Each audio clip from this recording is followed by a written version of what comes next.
What is going on, everybody? JD from New York here, along with my partner in crime who got lost on the way over here, bro. What's going on, man, Jesse? Yeah, I've been to London so many times. I just forgot my way around for a little bit. Oh, but, yeah. it's Oh, yeah.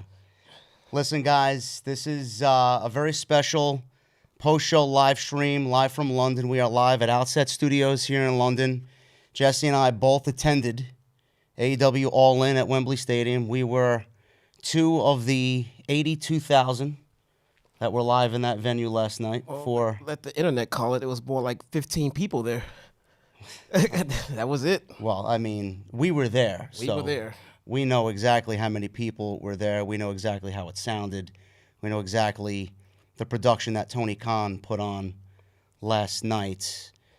I flew in on Friday morning, Jesse. You got here around the same time as me. We had a very similar flight here. Yeah. We both have been to London now. This is our first time.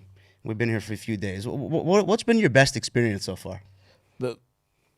I'm from Chicago, and everyone has this perception that people from the States in Chicago are assholes. They're right. All right? They're right. And the people here in London are so genuinely nice, man. They're helpful. They're nice. It usually starts off in Chicago where they start off mean, get to know you, and then they'll even out and you'll be fine. In London, they start off nice until you piss them off, and then they're assholes. At that point, they should be, But it's my family has had so much fun here and everything else. I can't wait to come back. Did you visit any of the major landmarks while you were here? We went to Buckingham Palace. All right. We went to London Tower, where I almost got shot by one of the guards. And you laugh. So you laugh. But, it's just within me, man. Sometimes I want to test people's nerves and I go too far. But I didn't get shot. I'm good. I made it to the pay-per-view. And, yeah, we did. We saw the Eye. And we just saw a lot of the historic. We fit in as much as we could in the day and a half that we had before we get down to business at the meet and greet.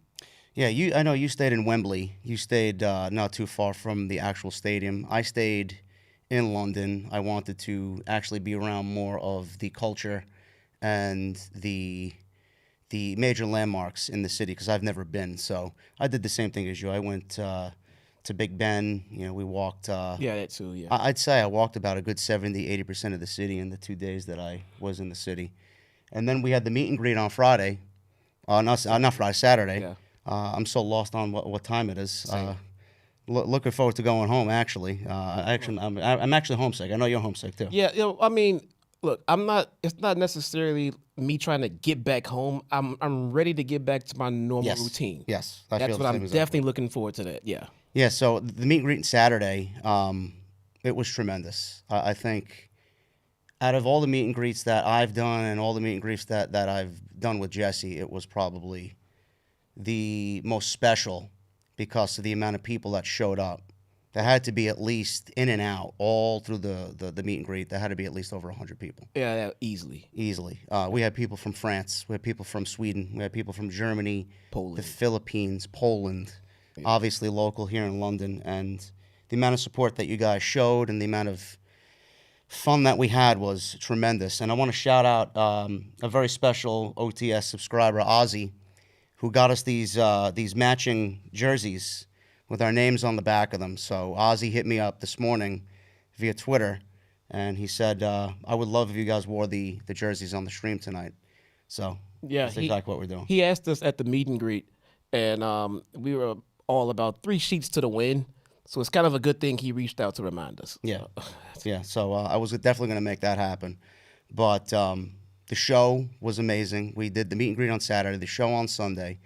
The staggering amount of people when we got off the tube walking to Wembley Stadium. It felt like I was in another world. It felt like there was a zombie apocalypse, and they were trying to evacuate. I'm not bullshitting. That's a good way to describe it. And they're trying to evacuate the city, and everyone's bottlenecked trying to get through the military gates. That's exactly what it looked like. You posted a quick video of it, right? Yeah.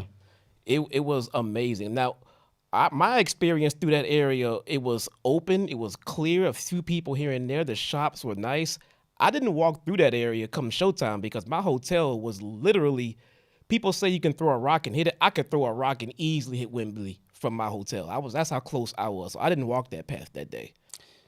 And we got into the stadium and we got to our seats. You got in before I did. I was waiting in line for a little bit, and then I kind of maneuvered my way to a different section and kind of snuck in through a different gate that they opened up to let people in, because the staggering amount of people that were just waiting in line was tremendous. We didn't want to miss the pre-show because we know how big the pre-show was. And Jesse and I got to our seats. The vibe in the stadium was unbelievable. Tony Khan and AEW, they, from what I could see and from what I could feel, they tried to definitely, I don't know if you felt the same way, Jesse. They tried to pay homage to the 1992 SummerSlam. That's the vibe that I got with the way that the stage was set up, with the entrance ramp. It felt like, I knew AEW was big time already because they're the second biggest promotion, but this was their coming up party. This is them making a major statement, being there and seeing how far they've come over the the 5 years that we've been covering AEW. It was staggering to see that amount of support for AEW and have that many people in that stadium last night. It was, we were both at the first All In. Yes. And I had a little back and forth with some of the naysayers on Twitter, and you get a few drinks in me, you might find me on Twitter arguing with people at times. And there was someone that's just made a comment that said, well, let's see if they can sell out this kind of stadium in America. And I came back at him. I said, this whole company started because someone said that they couldn't sell 10,000 seats, period. That was the origin of this company. They did that, all right?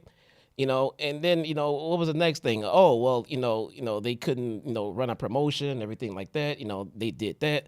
Well, now you can't sell out a big stadium. Well, they filled 80,000 seats in Wembley. And then they said, well, I bet they couldn't do it in America. My comeback was, it doesn't matter, because if they sell out 15 million seats on the moon, you're still going to say, well, they didn't do it on Jupiter. I mean, it's the moving goalpost. Yeah. It's really disgusting. I mean, people were actually criticizing them and people were trolling AEW, like, look at all the empty seats. It's like, all right, how many empty seats were legitimately there last night? I mean, first of all, why are you even counting the empty seats, number one? Number two, Tony Khan never, ever admitted that it was a sellout. They ever. never claimed there was a sellout. He said that they sold 81,000 seats. You can look online and see that it's a 90,000 seat venue. So, yes, you're going to have a scattered 9,000 seats out there. And someone saw a few scattered seats and said, see what? Who said it was a sellout? What is the big deal? You had a promotion that just sold 80,000 tickets to fans in one venue, not WWE, and that is what made them mad. He was right about the biggest live attended pro wrestling show ever. That's exactly what they did last night. They kind of exposed Vince McMahon and WWE for their fake numbers, because they never owned. I mean, theoretically, they in their own mind they owned it, right? 101,000 at WrestleMania 32 in Dallas at AT&T Stadium. That number and all their numbers are fabricated. Tony Khan did not fabricate the numbers. You mean to tell me that WWE lied about their attendance number? Yes. That's bullshit. I know, it's crazy. It's crazy to think about. That's crazy. Tony Khan exposed them for that. He did not over-embellish and add more on top of the number that was paid in that venue last night. And he did admit there were 90,000 people in that venue. In the building. Right. Including staff, production, security, and the fans. But that wasn't the first number he even gave out. No. The first number he 82. gave out was the tickets sold. Yes. And yes, in interviews and conversation, it came up, yes, there were 90,000 people in the venue. That's fair enough to mention that, but that's not the number he's trying to sell his success on. He's selling himself on the 81,000 fans that he got into that stadium. Yeah. And that's remarkable. Yeah. So we're going to get into the show, guys. We're going to break down this show like we usually do. Hopefully you enjoy the setup. Hopefully you enjoy what we bring to you today. Everything that we usually do at home still applies here. Make sure you guys hit the subscribe button. Make sure you guys hit the notifications. Make sure you turn on the super chat option if you guys want to super chat. Make sure you guys get in those memberships and hit the thumbs up if you guys enjoy what you see here. I know there was some major news that came out of the show last night, and I know everybody's been talking about that this morning, and we will get into that. We're not going to make the show about what happened with CM Punk and Jack Perry because it's not about them. It's about celebrating the success of the company. Now, this is the first time Jesse and I have actually been in the same place on the same show in person since the first All In. All Out was All Out. It was All Out. And this is the second time that we're doing this, so we feel like we needed to do this today. So we're going to get into the 0 hour pre-show. Now, first off, you guys have no idea what I've been through to make it to this podcast. Oh I'm telling you. The show, yes, but I changed a lot to be here because I wanted to be here. Well, first of all, a lot of people are getting grounded in London for airlines. My wife as well. We don't know when anybody's going to be able to fly out. Hopefully, I get to fly out tomorrow, like I intend to. Yeah. And hopefully you do as well. But there's something going on right now. But we're here, and that's all that matters. But we got into the building, and I heard Tony Khan paid a lot of money for several licensed songs last night. One of them being Machine Head by Bush. Yeah. Another one was Seek and Destroy by Metallica, which we'll get into in a little bit. That was one that caught me by surprise. But we got the 0 hour pre-show, and it was more about Adam Cole and MJF and the Aussie Open for the Ring of Honor Tag Team Championships. But they did add Hook and Jack Perry for the FTW title on the 0 hour pre-show.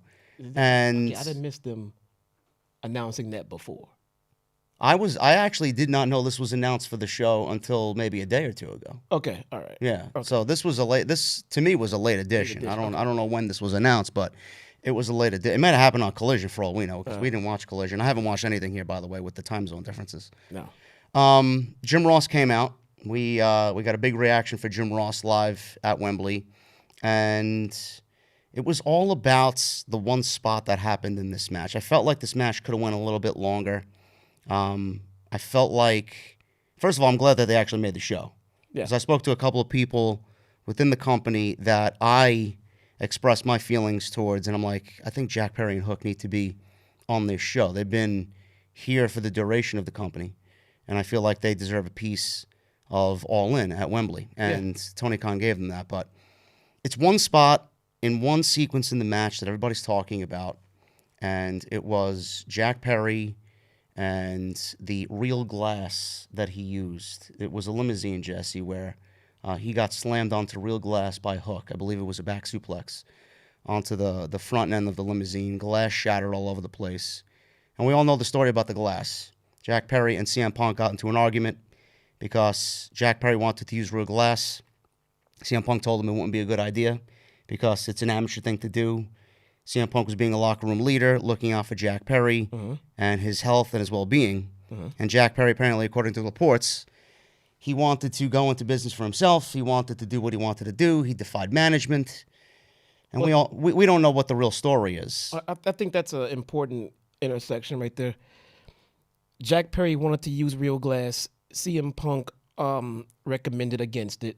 Yes. That's honorable. That's one of the things he should be doing. Yes. Now, if Jack Perry disagreed, there seems to me there should be a mediator to come between and settle that discrepancy. Shouldn't that be Tony Khan? Should be Tony Khan. I mean, there are other people in management. I mean, Christopher Daniels is head of talent relations. Tony Schiavone's back there. He's got a... So whoever would have mediated it, if they decided that, they agree with Jack or they agree with Punk, I don't understand why this is still an issue. Because if they agree with Punk, then Jack needed to just end this. Well, the way that I read it was that Jack Perry wanted to do it and he wanted to defy management. He was going to do it anyway. Like, he doesn't have that right to do that. No, he does not. He doesn't have that right to do that. And CM Punk, if the story is correct, CM Punk was right in his role to tell Jack, hey, we don't know how the conversation went, but yes, this might not be in your best interest to use real glass. I actually care about your well-being. I agree. And that's the type of locker room leader that he should be. I agree. Now, Jack Perry, during this spot, Jesse, he looked into the camera, and I showed you the clip last night while we were having drinks after the show, and he said, real glass, cry me a river. and then ended up getting slammed on glass. So at the end of all this match, which, by the way, Jack Perry lost the FTW title, which was the right decision. He lost the FTW title. He tapped out, and hopefully the title is now retired. Or Hook retires the title, gives it to his father, retires the title, because I know you made mention that it's not a real recognized championship in the company. Correct. So they should get rid of it. The story's over, and we should move on from that.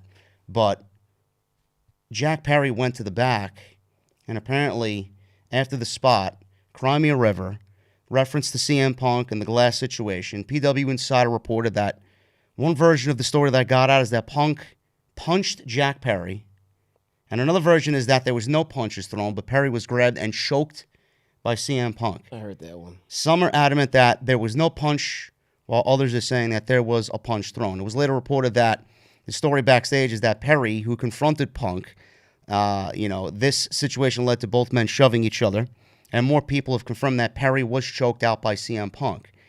Jack Perry... No, he wasn't choked out. Choked. He was choked. Choked, yes, choked. Yes. Punk was still backstage. Yes. Jack Perry got escorted out of the building, according to reports.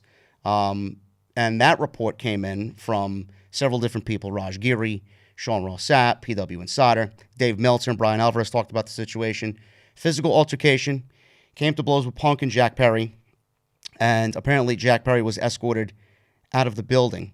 There was security there, and security escorted CM Punk back to his dressing room, pat Jack Perry out of the building. CM Punk stayed in his dressing room with security. They don't know for how long, but eventually security came and removed him as well from the building. Tony Khan basically stated at the press conference after the show was over, I'm not going to talk about this anymore in detail, but there was an altercation tonight, and we are doing an investigation to find out exactly what happened, and that's all I'm going to say about it. But Miro said nothing happened. Miro came out on social media and said that nothing happened. So I don't know. This is back and forth reporting again. You don't really know what's the truth and what is, the bullshit in this story. Miro or Tony Khan? I don't know. I mean, I got people calling me during the stream. Holy shit. You didn't silence your phone? That's coming from my iPad. Amateur, I know. Amateur streamer. Oh, this is... I can't do this shit. So there was a great deal of unhappiness. There are CM Punk supporters in the company, and obviously there are a lot of people who are big fans of Jack Perry. As you know, Jesse, Jack Perry is one of the guys that the Young Bucks love. Yes. And obviously everybody calls AEW All Friends Wrestling. All Friends Wrestling. Yeah. And I don't know even where to begin with this story, because all of this could have been stopped if Jack Perry didn't say what he said. Like, none of this should have happened unless, Jack Perry went into business for himself and wanted to be a prick. But he went out there and said it, and he caused all this nonsense. And I'm not really even going to blame CM Punk for this. Like, you're going to poke the bear, something's going to happen. He should know he should know that he's got to be on his best behavior. But, I mean, he's a human being. CM Punk's a human being. Jack Perry started this shit by doing what he did live on camera in front of 80,000 people. Like, that's pretty fucked up. If you don't read the dirt sheets, and if you don't pay attention to the internet, and you just watch the show like a fan, and you saw what Jack Perry said, what does it mean to you? What does it mean? It means nothing. What does it mean? So, it means nothing. He didn't say anything. He's a heel. He said, I'm using real glass because I'm a fucking tough guy. Yes, we know. Me and you and everyone watching right now know who the shot was towards, all right? At the end of the day, he didn't come out and say, CM Punk is a bitch for doing it. He said, real glass, cry me a river. And yes, Punk get extremely angry. Now, Jack Perry, it seems from the reports, and guys, I got to go by the reports that we're getting here. Yeah. It seems that Jack Perry should have listened to management. Listening to Punk is a major suggestion. It's not a requirement. I highly suggest you listen to someone with the talent of CM Punk. Yes. Right? I do. It's not a requirement, but it doesn't mean you disrespect the man if you don't agree with him, okay? Yes, there are ways that yes. things need to be said. Yes. If you say it with such anger and like defiance. Yeah. Of course CM Punk is going to get angry. You don't have to be a dick about it, That there's no reason for that. He did the spot. He said what he said. He shouldn't have done that. He shouldn't have done it. I'm going to flip over to the Punk side. If I'm Punk and I already have this kind of heat on me, when Jack Perry pisses me off, knowing what I've just been through, I'm going to put my hands up, walk away, go to TK and say, you handle this shit before I do. All right? I don't want any more drama on me that I don't need.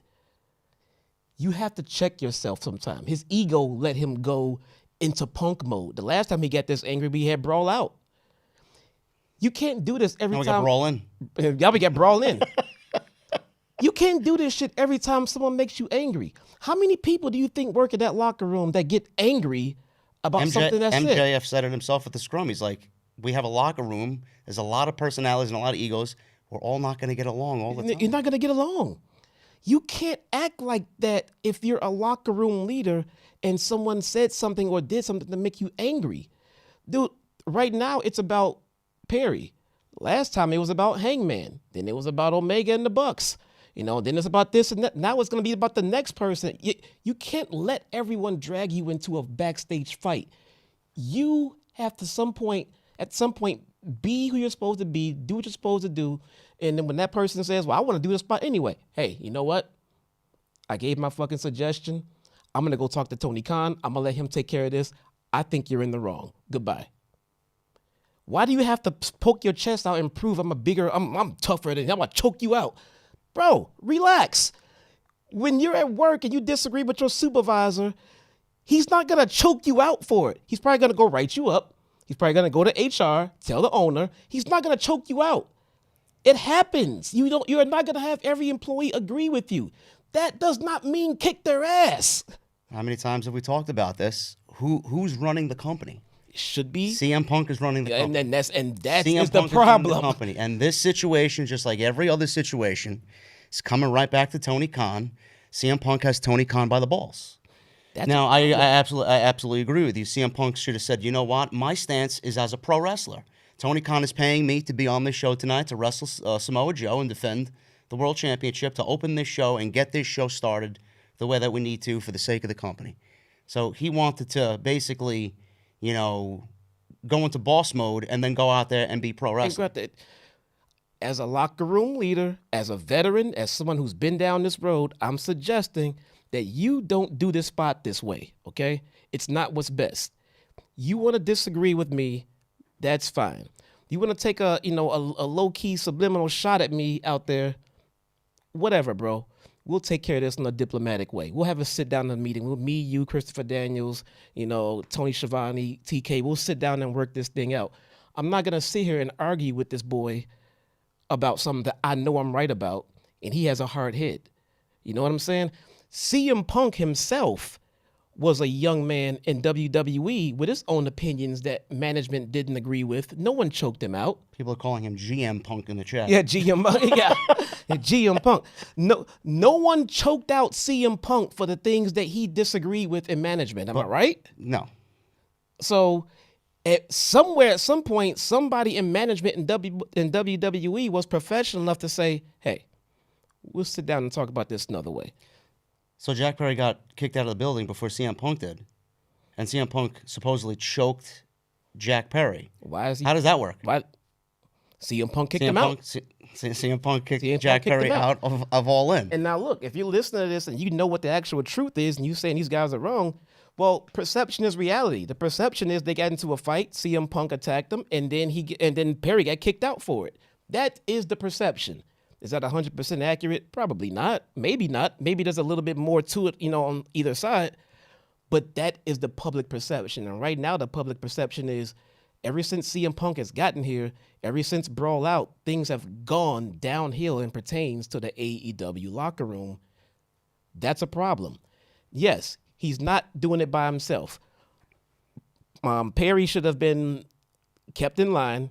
He should have been corrected. That should have been fixed from the get-go. Same thing with the Bucks. Same thing with Hangman. Hangman shouldn't have said what he said. And knowing if he knew he shouldn't have said it, he shouldn't have said it. If the Bucks are leaking information to Meltzer, they shouldn't be fucking doing it.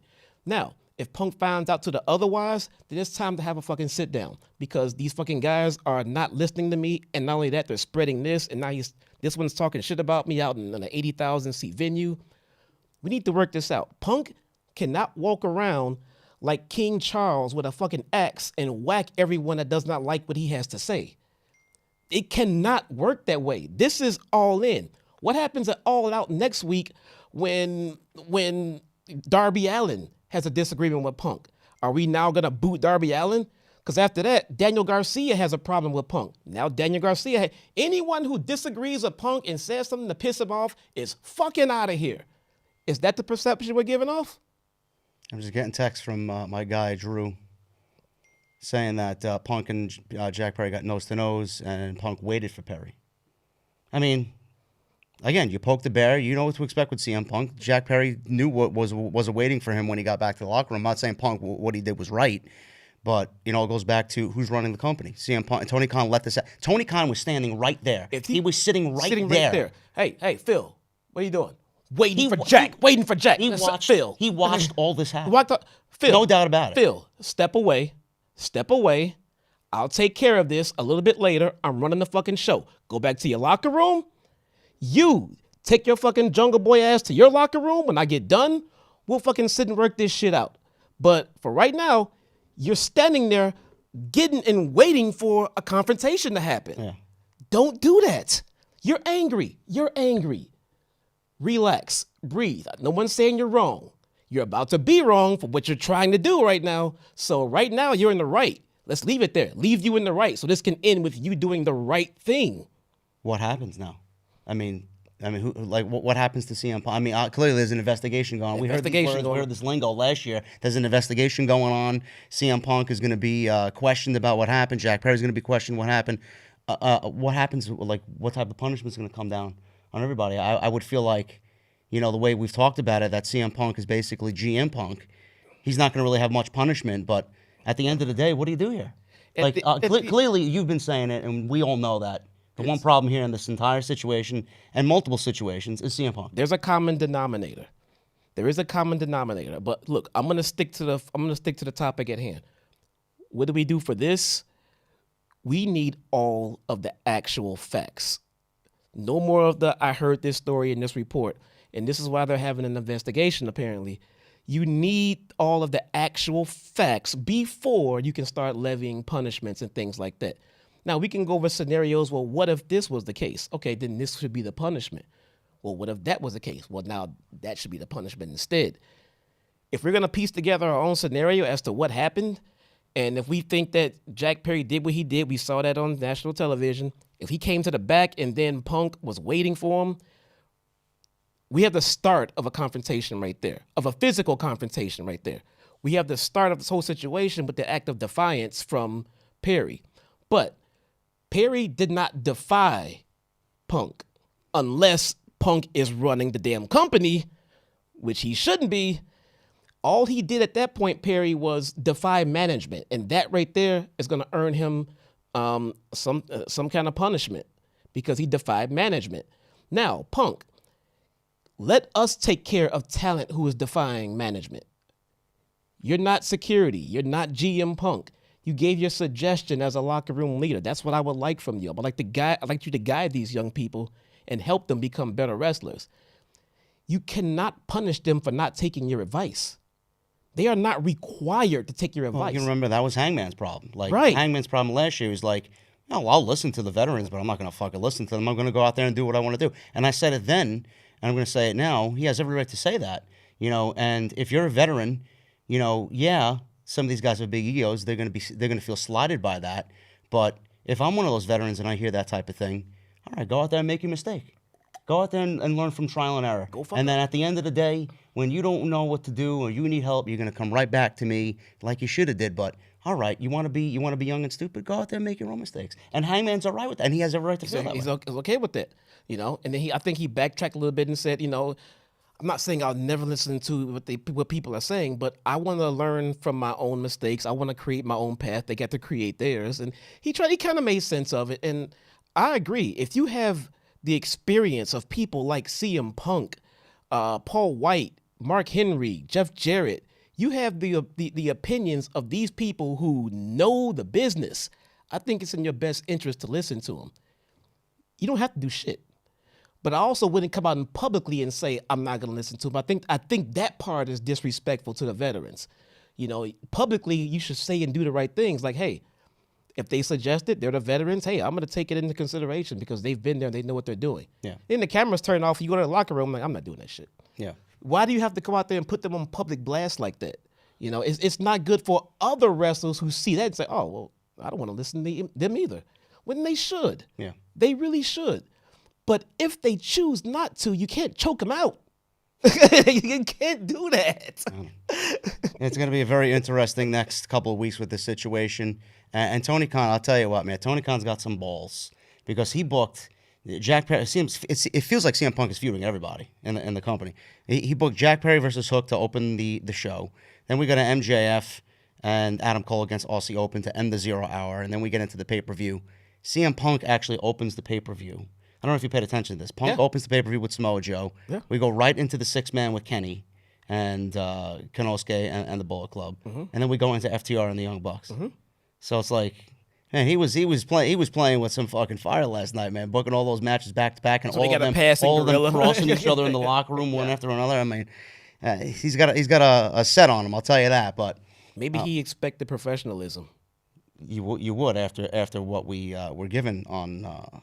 I would. I'm not gonna lie. On Sunday night. I'm not gonna lie. I did not expect to see CM Punk in the headlines with drama at All In. No. I thought that he got that shit and learned this lesson all out of his system, man. I did not expect this one at all. And I heard from a couple of people that came to the meet and greet and a couple of people that I walked by at Wembley yesterday. Punk was so welcoming and nice to all the fans that came up to him. He legitimately took pictures with everybody that wanted a picture. Leading up to the event. So it's like you don't know what type of version of CM Punk you're gonna get. No. It's crazy. No, I'm like the guy's bipolar or something, man. I don't know. Because I have a fucking terrible, terrible hot temper. And if my wife is watching, she will attest to that, man. I have a terrible temper. But even I know in my place of employment, when it comes to management and owners and things like that, I know I can't become physically involved with my anger. That will lead to immediate termination. Yeah. It doesn't matter if you're right or wrong. And at this point, in this situation here, we're kind of at the same loop. It doesn't matter who was right in the spot being done or not being done, because the problem is what everyone decided to do when they weren't being respected. People are not always going to respect you, and you might have to just walk away and just send it up the ladder. You want to get on someone's nerves? Get on TK's nerves. I'm not taking this shit from Jack anymore. I'm not taking this shit from the Bucks anymore. Yeah. I need you to go fix it. Yeah. Go fucking fix it. Unless you want me to, go fucking fix it. No, Punk is, I'm going to sit right here and look like he's fucking Mr. Incredible, waiting for him to come out of the fucking, and like, what are you doing? As you stand there and wait, in your mind, this is going to make this situation much better. Tony got the answers for everything else. This is gonna be way better than the all out brawl. He's got the answer for everything but CM Punk. Everything.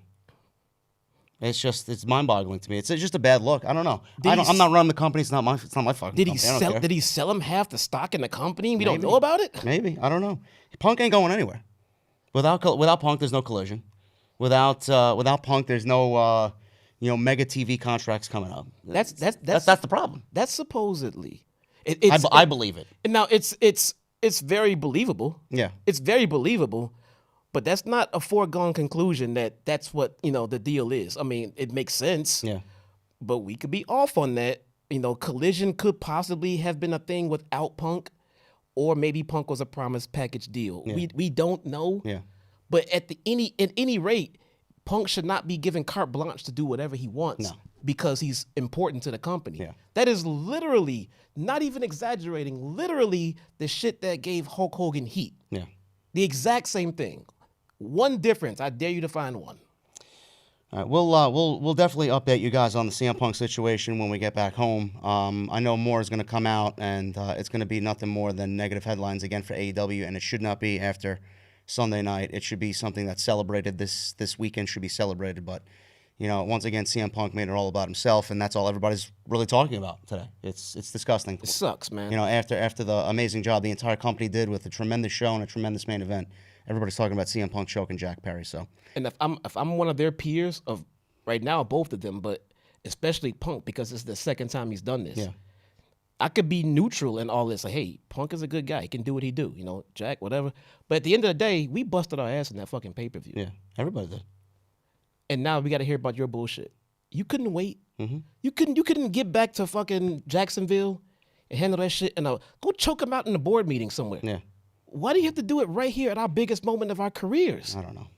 It's really disgusting, and we'll keep you guys updated on that when we get back home. MJF and Adam Cole, Jesse, against Aussie Open. This was for the Ring of Honor Tag Team Championships. Kyle Fletcher and Mark Davis got a very good reaction live. A lot of people were chanting along to their theme where I was sitting, especially in my section. Really, really great tag team. One of the best tag teams in the world right now against MJF and Adam Cole. This is for the Ring of Honor Tag Team Championships. Now, coming in, I know you and I talked about it, and a lot of people talked about it. Them winning the Ring of Honor Tag Team Championships, potentially to use that as a vehicle to create some sort of drama going into the main event. Yeah. We got a very fun tag team match. I mean, it wasn't anything blow away, and I didn't expect it to because Tony Khan has a main event to protect. You're not going to send MJF and Adam Cole out there to give us what I know could be an absolute banger of a match with Aussie Open for 20, 30 minutes and then ruin the main event. But it came down to MJF getting the kangaroo kick. Yes. I'm glad we've seen it. We got the kangaroo kick from MJF, and he did make a hot tag there. Clotheslines. Fletcher is in the ring with Adam Cole after the hot tag. He went for his finishing move, and Cole went and got a backstabber instead and got a 2 count. He wanted a Panama Sunrise. He opted to take Fletcher with a super kick instead. Cole and MJF then called for the double clothesline. Mark Davis saved Kyle Fletcher from basically the double clothesline. Cole got the crowd to chant for an MJF dive. He hit the ropes, but he took too long, basically trolling everybody about diving. He didn't do it. He took too long to do it, and then Cole got beat up on the outside. Davis and Fletcher then hit double thrust kicks on MJF and then connected with their Aussie arrow for a near fall. So we get Aussie Open then kind of miscommunicating, and they basically nail each other. MJF hits the kangaroo kick. Crowd went fucking crazy in my section. I don't know where you were, but crowd went crazy. Pop big for the kangaroo kick. MJF and Adam Cole hit a double clothesline on Fletcher, and that was basically it. The double clothesline, 1, 2, 3, new Ring of Honor Tag Team Champions. And it was a very cool moment, but there really wasn't anything on top of the moment with them winning the Tag Team Championship. It was just them beating the Aussie Open, and then we go into the main card. Go into the main card. That was it. I thought we'd get more shenanigans. I thought we'd get some Roderick Strong stuff. But it seems that the purpose of this was simply to get those titles on these two guys. For the now, what does that say about the Ring of Honor Tag Team titles? They must not be doing anything with them.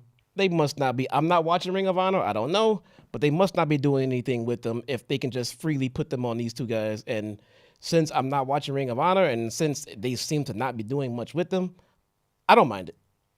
I don't mind it. The one thing that I would love to see happen is now with MJF and Adam Cole holding the Ring of Honor Tag Team Championships, necessarily I don't want to see them do anything Ring of Honor related, but I do hope that this moves Aussie Open to Dynamite or Collision. That's where they belong. They don't belong stuck on Ring of Honor. Nobody sees them there. They're too good to be just stuck in front of that audience one night a week. I'd like to see them on Saturday. I'd like to see them on Wednesday. Hopefully that door now opens up for them. So we'll see what happens with that, but nothing really came out of the tag team title victory, and we all thought it was going to be a vehicle for a breakup in the end, and it was pretty flat. It was pretty flat. It was. I mean, I wasn't even that excited about the moment. I mean, I think we all kind of expected them to win. Yeah, I mean, really did. What did we all watch them lose? Now, I did have the thought of maybe them losing because of an interference, something like that, and then that would have caused the friendship breakup leading into the main event. Yeah. I thought we were going to get something like, but they hit it into the main event as friends, which is odd for me. Which I think the crowd didn't really mind that either, because I don't think anybody still, even now, want to see them break up. At this point, no. No. It's the hottest thing they got going. I don't know why Tony Khan would. And I tell you what, I said this weeks ago, and I'm gonna have to take that back. There was a moment where I just did not ever want to see MJF as a babyface. Yeah, we'll get to that in a second. That was a big topic of discussion with a lot of people at the meet and greet. There was a topic of discussion online. I know I've been very adamant in that with MJF not going babyface, but you know, you can't take anything away from him. Obviously, he plays a better heel than a babyface. I said the same thing about Sasha Banks for years. She's a better heel than she is a babyface, but you know, both of them, MJF is just so talented at what he does. It's like he's going to make it work. It is a little bit more sports entertainment. Yeah, it as a babyface. It is a little bit more I think it becomes a little bit of a comical babyface thing because we know who the true MJF is. Yeah. We know he's a dick. And it feels like they're getting ready to introduce, maybe not introduce, because I know you've seen it before, but put MJF on a different kind of a babyface stratosphere, almost like a Stone Cold Steve, the anti-hero type deal. And I really, really, please forgive me for this. I hate using this analogy, but The Rock was an awesome asshole babyface.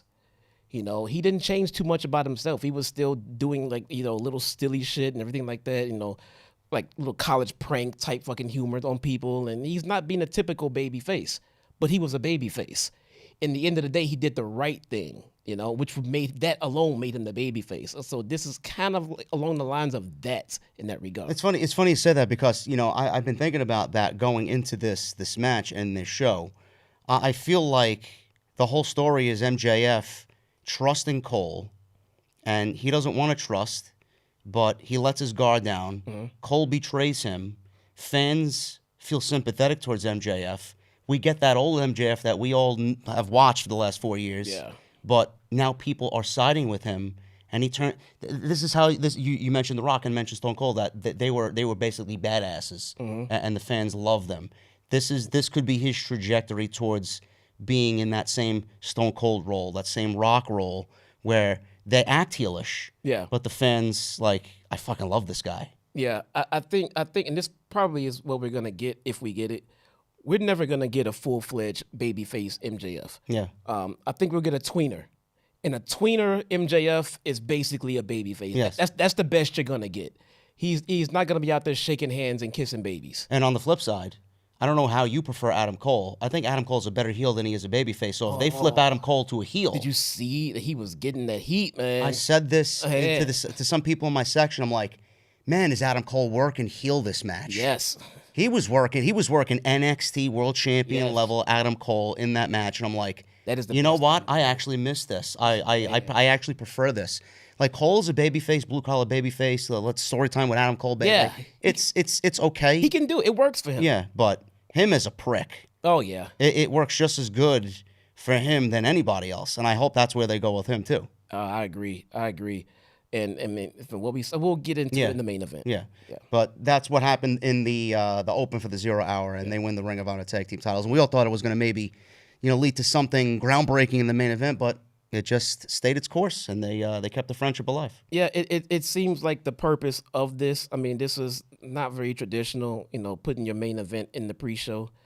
And then Tony Khan, did a few tweets about when he was going to open the doors and when the pre-show was going to start. I think it was very important to him for the fans to show up strong for the national, free pre-show. So he put his two best guys out there. We know why he did. Being there in person and feeling that energy, we know exactly why he did. Everyone's fresh on the nights. Yes. People are. You might get them 4 hours later on and they're starting to die down. But on the pre-show, if I'm turning on the YouTube or the free channel to watch this, and I see 80,000 strong, and I got MJF and Adam Cole in the match. Yeah, I want to see what's going to happen later on. Yeah, I really do. I was on the fence about getting this pay-per-view, but now I want to get it to see what's going to happen later on. So we move from the 0 hour, and we go to CM Punk and Samoa Joe for the AEW Real World Championship. Samoa Joe is, you and I talk about Samoa Joe all the time. He's just fucking fantastic. Every single thing that he does is so fantastic. One of the best pickups that Tony Khan has done in the last 4 or 5 years. CM Punk, I wasn't crazy about this match going in. I don't think anybody was crazy about it. You and I talked about it. Nobody's buying this show. Nobody's attending this show to watch CM Punk and Samoa Joe for the Ring of Honor, or for the, might as well be the Ring of Honor. It's fucking worthless. It is the Ring of Honor Yeah, television. basically. It is. The AEW Real World Championship. The match itself, to me, was okay. The match was. Some people on social media were like, "Oh my God, what an excellent opener." Do you know what made the open for me? Do you know what made this match for me? The crowd. Yeah. The crowd. It was Seeing the reactions from the crowd with Punk doing the Hogan. He did the leg drop. They did a big spot where Samoa Joe kicked out of the one and he hulked up and Hulkamania. He did the finger point. Yeah, we marked out for that one. Yeah, I mean, I love that. It was one of my favorite parts of the entire show. But outside that, I mean, I can't really dive into anything else that I really liked about the match. In fact, it was basically to me anyway. I felt it was very similar to what they did in the final of the Owen. Yeah. It did seem like the biggest thing about this match was us. It was the crowd. Yeah. It was the crowd. And I don't know if it was just because of the heat on Punk or Joe is that over. But my God, other than Will Ospreay or MJF and Cole, there's no one more over than Joe on this night, man. Mm-hmm. He was getting major Joe chants. Yeah. And maybe that was a lot to do with, being anti-Punk, but I mean, either way, and that's Punk elevating someone else. Either way, I don't care. At the end of the day, 80,000 people, pumping their fists and chanting Joe, man, I'm watching it. I'm in awe. Mm-hmm. Like, this is fucking great. Joe deserves this. Now, Joe does that little sidestep when people go to the top rope. Joe tried to sidestep across body, but Punk had it scouted, and he hit a Hurricane Rana, dropping Joe on his head. Joe came back, hit his old school Ring of Honor Ole kick to the outside. Yep. And then Punk tried for another Hurricane Rana off the apron, and then he was caught by Joe and swung into the commentary table. I don't know if you've seen that. Oh, yeah. He broke the front end of the commentary table, busting Punk open, came up bleeding. Mm-hmm. So Joe then picked Punk up and hit a big corner charge in the ring. Enziguri, you see Punk. I'm watching the big screen in the stadium. Punk's got blood dripping down his face. Big Samoa Joe offense, signature offense with the atomic drop, the big boot, the running senton.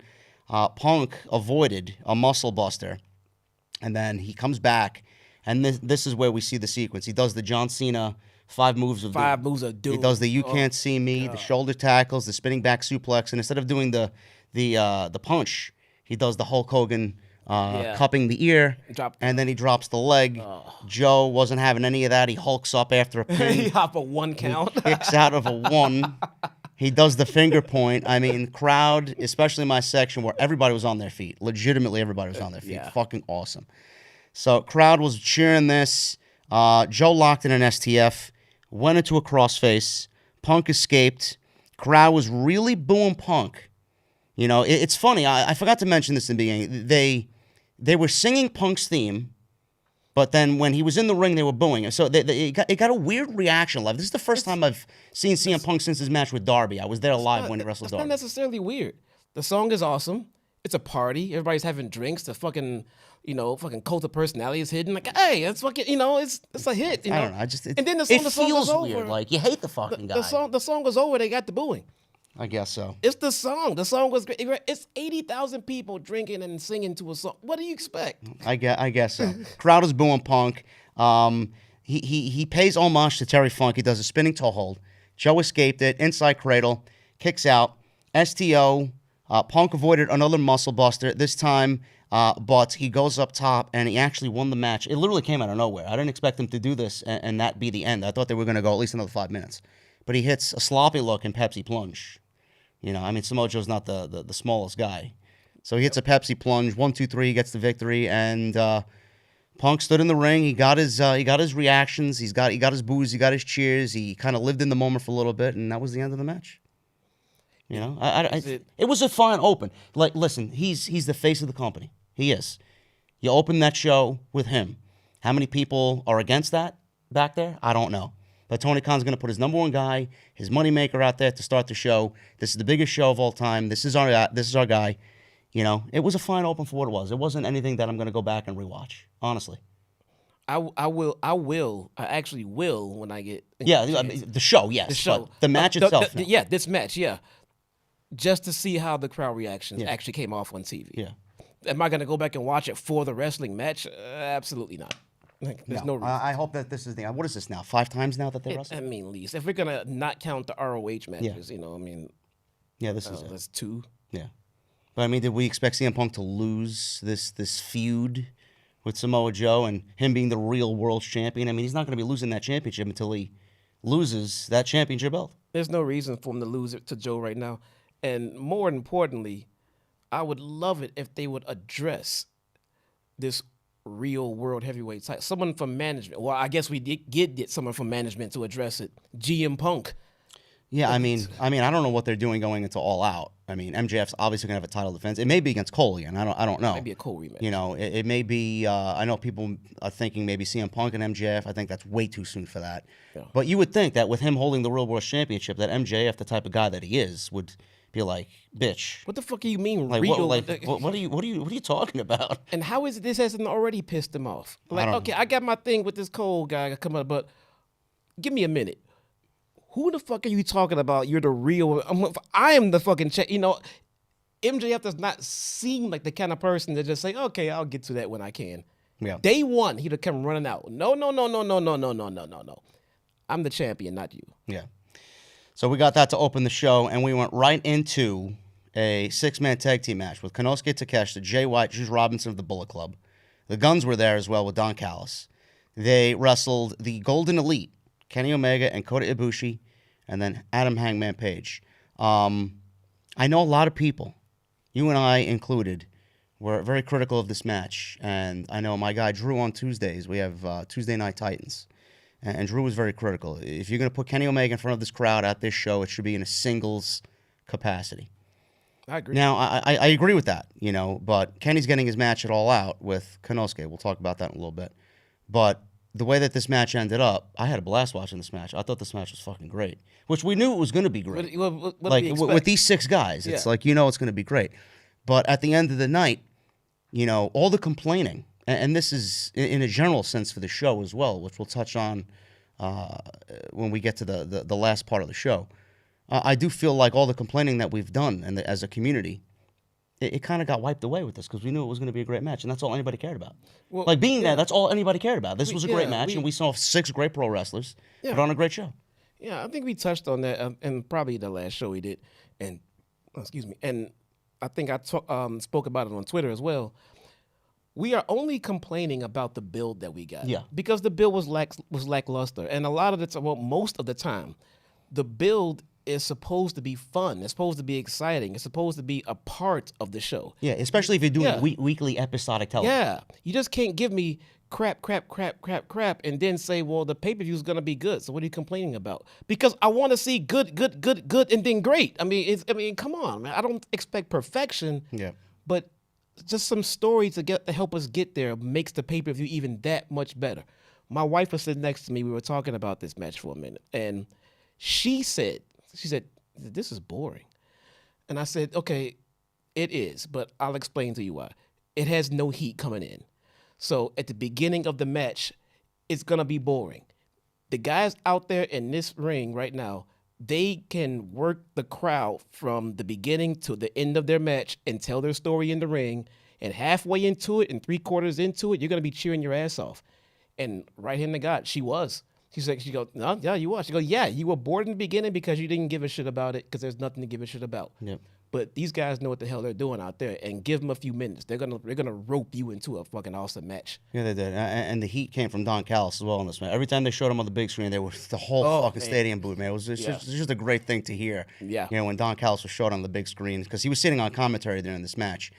We all knew that this match was going to lead to Konosuke and Kenny Omega at All Out, and that's exactly what happened here because Konosuke ended up getting the pin at the end of this match on Kenny. Mm-hmm. Were you shocked at that? And I know a lot of people were like, oh my, especially my section, and my section was very lively. They were like, oh my God, I can't believe. That was me. Yes. Takeshita got a pin on Kenny Omega, but I'm sitting there and I'm like, I even said this on Twitter, like, this is going to lead to their one-on-one match. Yes. It's going to be a fucking classic. Yeah. And he's got to get a win over Kenny, at least in this capacity. It's the right decision to make. See, when you go to a show like this, it's hard to not be a fan. Yeah. So the fan in me was, the Undertaker losing meme guy that was like, Yeah. as a fan, I was like, oh my God, he just pinned Kenny. But then at the end of it, I was like, yeah, that was the right thing to do. That's going to get, Konosuke over a little bit more, and that's going to lead into a bigger match. That was definitely the right call to make. Yeah. But I was still, the fan in me was going, oh my God, why, how? And then the analyst in me said, that was the right move. Yeah, I love the interaction between Jay White and Kota Ibushi. I thought they had a great interaction. Ibushi looked a lot better here than he did in Blood and Guts. I don't know what you thought of Ibushi's performance last night. This was the first time for me seeing Ibushi live. Nah, I mean, yeah, that's my second. No, we didn't. Well, we saw Ibushi at was he at All In? Oh yeah, that's right. No. Yeah, we saw him there. I I'm like, wait a minute. No, yeah, he was in that. That's what was he in that? That 6-man tag. that tag at the end. Yeah. Yep. Yeah. No, I mean, I thought Ibushi was par for the course, but again, and I think it's important that I preface this and some of the things that I see here. The distance from where I saw things was very far, so I'm watching a lot of it on the big screen. Yeah. They did not always have everything on the screen at the big screen at the same time. So a lot of this, it might take me to go back and watch again. But from what I saw, I just saw, typical Ibushi, man. It's good stuff. Yeah, I mean, it's never bad. Yeah. But I was mostly paying attention to what Omega and Takeshita did. They got in there, and Takeshita hit a Blue Thunder Bomb. Omega came back with a V-trigger, and he goes right back to the Poison Rana. And Omega and Paige hit a You Can't Escape combination on Juice Robinson. Paige hit a blockbuster on Takeshita. Paige then went for the buckshot. Guns are on the outside. They're interfering in this thing, and they get bolt wiped out by a big moonsault by Adam Page. Always pretty offense by Adam Page. Buckshot was countered into a half and half by Jay White as Omega charged in with a big move, but Takeshita countered a Kamingiri with a massive knee strike. And then Page blindsided Takeshita with a buckshot right to the back of the neck. Omega caught Jay White with a V-trigger and one for Juice Robinson as well. But when Omega was going for the win in the match, Takeshita flew in out of nowhere and rolled Omega up. I believe he hooked the tights, if I'm not mistaken. He might have hooked the tights. I don't know. I definitely couldn't see that. So he got a flash pin, 1, 2, 3, and he gets the pin over Omega. Adam Page, legitimately on the big screen, I'm looking up. You seen him mouth, "What the fuck just happened?" What the fuck? Right. So, and it seemed to be that was the shock. He just Takeshita was shocked. Callis was like, "You did it! You did it! You did it!" Like, holy shit! And that was it. Man, it was a lot. It was a lot like when Andre, ripped the crucifix and everything else, and they're like, "Oh my God, what happened? And how did he do this?" It was great, man. Yeah, we were worried about what All Out was looking like, but again, we'll touch upon that a little bit later. But it's shaping up to be a decent show because you and I, after the show was over, we were throwing back a couple of drinks and we were watching the scrum at the same time. And Tony kind of announced a couple of matches for the scrum. I'm like, all right, this card's shaping up to be a pretty decent one for Chicago. And Takeshita and Omega are definitely going to be a standout match on that show. So I'm looking forward to that. That should be really good. And I'm just, if they give these guys time, if they give these guys at least 30 minutes, I'm going to predict this right now. I'm going to call this shot. If they get at least 30 minutes, we're getting a 5-star match. Oh, I know. 5-star match. I know for a fact. I mean, I've been high on Takeshita ever since I found out who he was a couple of years ago. Yep. So one thing, I don't know who in AEW is listening to this. If anybody's going to catch wind of this, we know Mikey Ruckus is the best music man in the industry. Yes, bar none. I mean, his theme music is fucking phenomenal. But that theme music for Takeshita, listening to that shit live, man, that shit's got to go. That shit is awful. That one note. It's like doom and gloom. It's like a one long bass note that sounds terrible. He can do better. He comes out like a rock star. Well, give him some Japanese, just some banger rock music. I don't know. I'm not a composer. I can't do half or a pinch of the shit that Mikey Ruckus can do. But I do believe he can give us something better for Takeshita. Everybody in the chat says it's terrible. Yeah, it's when I say it's terrible, I get accosted at the airport. Okay, all right, let's move on. Okay, all right. Anyway, it was a decent match. I think the complaining that the community did as far as the build is justified. Never going to take my word back on that. I mean, episodic television, you need a build. I'm not going to go back and watch video packages on Jay White and Kenny Omega and the reason why they're wrestling. But I thought the match was fine. I thought the match was fine for what it was, and I don't think anybody really gave a shit at the end. FTR. This was one of the matches, the matches that were listed before this show that actually got, I don't even know if you want to call it build. I mean, this is also based on a little bit of history between both of these teams and who's the best tag team in the world. You know, a case could be made for either one of them, but this was one of the standout matches of the night, especially going into this show. FTR, Cash and Dax against the Young Bucks, Matt and Nick Jackson. Big trolling in my section with Cash. They were chanting, "Oh, Cash has got a gun," or something like that. I don't know. They were chanting something. I don't know what it was. UK crowds are beautiful, but they're fucking crazy at the same time. And look, man, I'm of the belief, and I've said this before, no one got hurt in that situation. Yes. So if that would have happened to you, all right, and no one got hurt, you just got to deal with it. I'll be busting your balls. Yeah. And that's, as fans, that's what we're doing. We're busting his balls. Yeah. He's fine. He'll be okay. No one was hurt. You know, he's not gonna lose his job. But we're gonna bust your balls because we love you. Yeah. So I don't want to sit here and tell you this wasn't a great match. Especially the last 5 minutes were fucking phenomenal. Last 5 minutes. Yeah. There was one sequence in this thing too where I think I don't know who it was. I think it was. I don't know which member of FTR were in the ring and which one was on the apron, but there was something where Nick Jackson, I believe, super kicked one of them off the apron as they were reaching for a hot tag, and it's just fucking beautiful, man. It's what you love and appreciate about tag team wrestling. But the point I'm trying to make is we've seen so many great matches with FTR and so many great matches with the Young Bucks. I honestly feel like both teams have better matches with other teams. I don't know. I don't know what it is. Like who? Like FTR. Look at FTR on the Bullet Club. Like. From Collision, that was a better tag team match than what we got last night. But I mean, it was not better than like the last FTR Young Bucks match, though. I feel like the Young Bucks have better tag team matches with Lucha Brothers. Oh, they just have great matches. I mean, yeah, when FTR and the Young Bucks get in the ring, it's like, man, they're two great tag teams. You can make a case for either one of them being the best tag team in the business. They're probably in the top three. But when they get in the ring, it's like, maybe I'm overhyping it, or maybe everybody's overhyping it, and I'm kind of going into it like, yeah, it's gonna be the greatest tag team match ever, and then it's not. Like, are you putting it in the same bottle with Undertaker and Stone Cold? Yeah, they never had a good fucking match. All of them exactly sucked. Exactly. Two phenomenal, legendary Hall of Famers, greatest of all time. Two mega powers in there. It's like never had a good match. Oh my god! And it's like.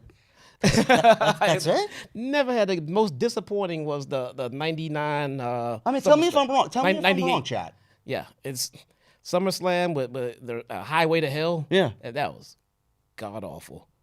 I mean, I just feel like FTR's had better matches with the Briscoes, better matches with Bullet Club. I mean, to me, that's the best tag team match of the entire year. Nothing's going to top that with what they did on Collision. The Young Bucks have had better matches with Lucha Brothers, like I just mentioned. Basically anybody. I mean, Dark Order. I mean, come on, man. You're going too far. I mean, I don't know, man. They've had so many phenomenal matches. I think we're undervaluing. I mean, how many times have they faced each other? Like twice, right? Yeah, I think this was the third time. Yeah, especially in AEW. I remember the last one being pretty damn good. Yeah. This one, and look. I said this to my wife sitting next to her. This one started off for me very, very slow. And again, no build. You can't sit them down, in a room just like this, and have them sit and talk to each other about their families and talk about why they do this and everything. That's not a build. That's not a build, man. I mean, in 2023, when we get so much pro wrestling every week, these AEW has 3 television shows a week. Yeah. Give me something. Yeah. You have time. Give me something, man. Give me something more. Someone should come and kick somebody's ass, okay? Period. If you're going to sit them down and have a sit-down meeting like this, it should end with someone getting their ass kicked. We need to up it a little bit. This is the third match, and people expect some kind of heat. You just have them sit down and be mutual understanding of each other and shake hands and walk off and hold, and it's not going to work here. FTR got a very, FTR-like entrance. People were very over with their theme song, and they were They were humming along to it in my section. Young Bucks came out with a very Freddie Mercury vibe to them. The outfit. Yeah, outfits and everything. I really like that too. It was really made to be a big deal. It felt like a big deal. The fans were crazy for it, the entire thing. But the match itself ended up being, to me, a great match on this show. And I probably won't even be talking about this match as far as tag team matches in AEW at the end of the year. Honestly. Oh, no, probably not. You know, that's just that's my honest feeling about it. Great match, but I'm not going to be talking about. I'm not putting it anywhere in my top 10. Probably not. Or top 20. On the grand scheme of things, is that fair? Because like I just said, we get wrestling from these guys alone. These guys alone 3 times a week. Yeah. It's not even including. I mean, I thought the match with Adam Cole and MJF against FTR was better than this. It's not even including WWE. Yeah. So we get wrestling like 5 to 6 times a week. Yeah. At the end of the year, there is a lot of goddamn tag team matches to evaluate as being the best. And then, it's easy to have one just be okay. It could be a little bit better than okay and still not be memorable by the end of the fucking year. Yeah. So FTR was actually on the defensive here, and they beat down Cash for a couple of minutes. Cash eventually hot tagged out to Dax. He was working both Bucks. Bucks eventually took over against Dax a few minutes later. Nick accidentally clothesline Matt, and Dax then pile drove Nick with Cash providing a spike pile driver, double team there for a near fall. FTR then went for a shatter machine on Matt Jackson. Nick broke it up with a super kick. Matt then landed a super kick for a near fall of his own. Dax ducked a BTE trigger, and the Bucks collided knees. So that was a big turning point in the match. FTR then gave Matt a FTR trigger. So basically, they did right back to the Bucks. The name of it, though. They kissed Matt's cheeks, kind of trolling them there, and then landed a shatter machine. And Nick then took Dax, and they both tumbled over the top rope to the floor. Matt avoided a top rope 450 by Cash, which I didn't even expect him to do something like that. No flips, just fists. Well, I mean, it's crazy to even see him do it when it's basically what they've built their gimmick off of, and he ends up doing it. It looked great, but he missed it. Oh, yeah. And then Bucks landed 2 BTE triggers, and everybody thought that was the end of them. I thought they were going to win the titles there after the 2 BTE triggers. Yeah. Cash kicked out. So we got a fight forever chant in Wembley. And then FTR then hit Nick with a shatter machine, and that was basically the end of the match. It was one shatter machine, and they ended up retaining the Tag Team Championships. At the end of the match, though, is where everybody was like, oh, man, is that how you're going to act? The boys in FTR wanted handshakes. Matt and Nick Jackson said no, they walked away. I actually missed that part. Yeah, they walked away. No handshakes. They left, and they got booed out of the building. Are we going heel here? Maybe. We can see. They've Punk's already heel. I mean, FTR is, the babyface, I guess, going into this thing. Who was the babyface coming into this? Here's the thing. The last that we actually really had a definitive answer to that, the Bucks were heel. Were they? I don't even know. Right. They get so... I know FTR was babyface. They were babyface all day long. The Bucks, I think at the end of the BTE, is like, oh, yeah, sure, we're heels. It's a little ambiguous. I don't fucking know. I guess they can work either style, no matter depending on who they're in the ring with. But that's a good point. I'm not sure. I don't know. It's going to be interesting where they go with the Young Bucks here after that. I mean, are we over with this FTR Young Bucks thing? I think is the discussion is ended now. It's like FTR is the best tag team out of the 2 in AEW at least. What did I tell you before? The only reason FTR was hired is to feud with the Young Bucks. These guys will literally... They called it before AEW even started. Yeah, they will literally fight forever, man. I mean, is FTR the best tag team in the world after this? I mean, I know how big you are on the Usos, but the Usos really aren't a thing anymore. But for now, okay, you can't put me in like current storyline and say who's the best. I'm putting you on ever. the spot. Well, no, current storyline, FTR is better. Okay, you telling me the best tag team of all time? That does not involve just the current storyline. So I'm still on the Usos. I'm talking about best tag team right now, currently. Right now, yeah, I'll go FTR. Okay, yeah, same thing. Yeah. John Moxley, man, oh man. This fucking guy, man. I love this. I got in trouble by Disco Inferno on this. You see that? No, what'd you do? I'll tell you in a second. Oh no. John Moxley, Claudio, Wheeler, Santana, and Ortiz. So happy to have them back against Chuck Taylor, Trent Beretta, Penta, Orange Cassidy, and Eddie Kingston. This was labeled, Jesse, as a Stadium Stampede match in Wembley Stadium. This was definitely Anarchy in the Arena 2.0. This was not a Stadium Stampede match. Jeez. This was fucking ridiculous, dude. I don't even know where to begin with this. Listen, watching this type of match live, I'll tell you guys this right now. Watching this type of match live, I don't like watching this match live because most of it you're watching on the big screen. Didn't enjoy it. I'm there to watch live action in the ring, and I'm looking up. Yeah. I'm looking up at a big screen that's in section 100, and I'm giving myself a stiff neck just watching the match when I could be home watching it. We want to see it in the ring. So that's the biggest takeaway there. But, man, if you want to ask me which match I had the most fun in, I had the most fun watching this match. I don't know what your reaction was to some of these spots. You don't think? Yeah, this... Look, you said watching the match. It was hard keeping up with who was where. They did a good job, though. I mean, you got what you got in the arena, and then they were on top of everything on the big screen. With Eddie Kingston in the back and them brawling in the back. We had poor views. Now you're asking me about my enjoyment of it. Yeah. And look, I understand what they did. Well, maybe everybody at home too. I know it was badass what they did and everything else. But being there live, it was hard to absorb. It was hard to enjoy because we could not see a lot of the action. Yeah. So I know there was a lot of awesome shit going down that I couldn't see. This is one of the reasons why I want to go back and watch it at home. I want to see all the stuff that happened. Yeah. So shout out to Santana and Ortiz. They look phenomenal. Ortiz looks to be in the best shape of his life. Santana, I mean, bro, this guy looks like he did whatever he had to do to get back, but he looks fucking great. So hopefully they are together, and I'm glad that they're together. Listen, big on them since they even got signed. they're better together. I called a lot of their matches in House of Glory. So happy to have them back. So good. I think they work phenomenal together. I know Santana has a desire to go solo and do his own thing, but right now I think this is what's best. Hold up. Give it some time. Yeah. Don't rush into it. But hopefully they have a major presence on AEW television because they look fucking great. Yes. I don't even know where to begin with this. Mox, I'm going to start with the spot everybody I know, Oh my God. cringed at, because that's when I really I literally watched this match on the edge of my seat in Wembley Stadium, just watching what was going to happen next.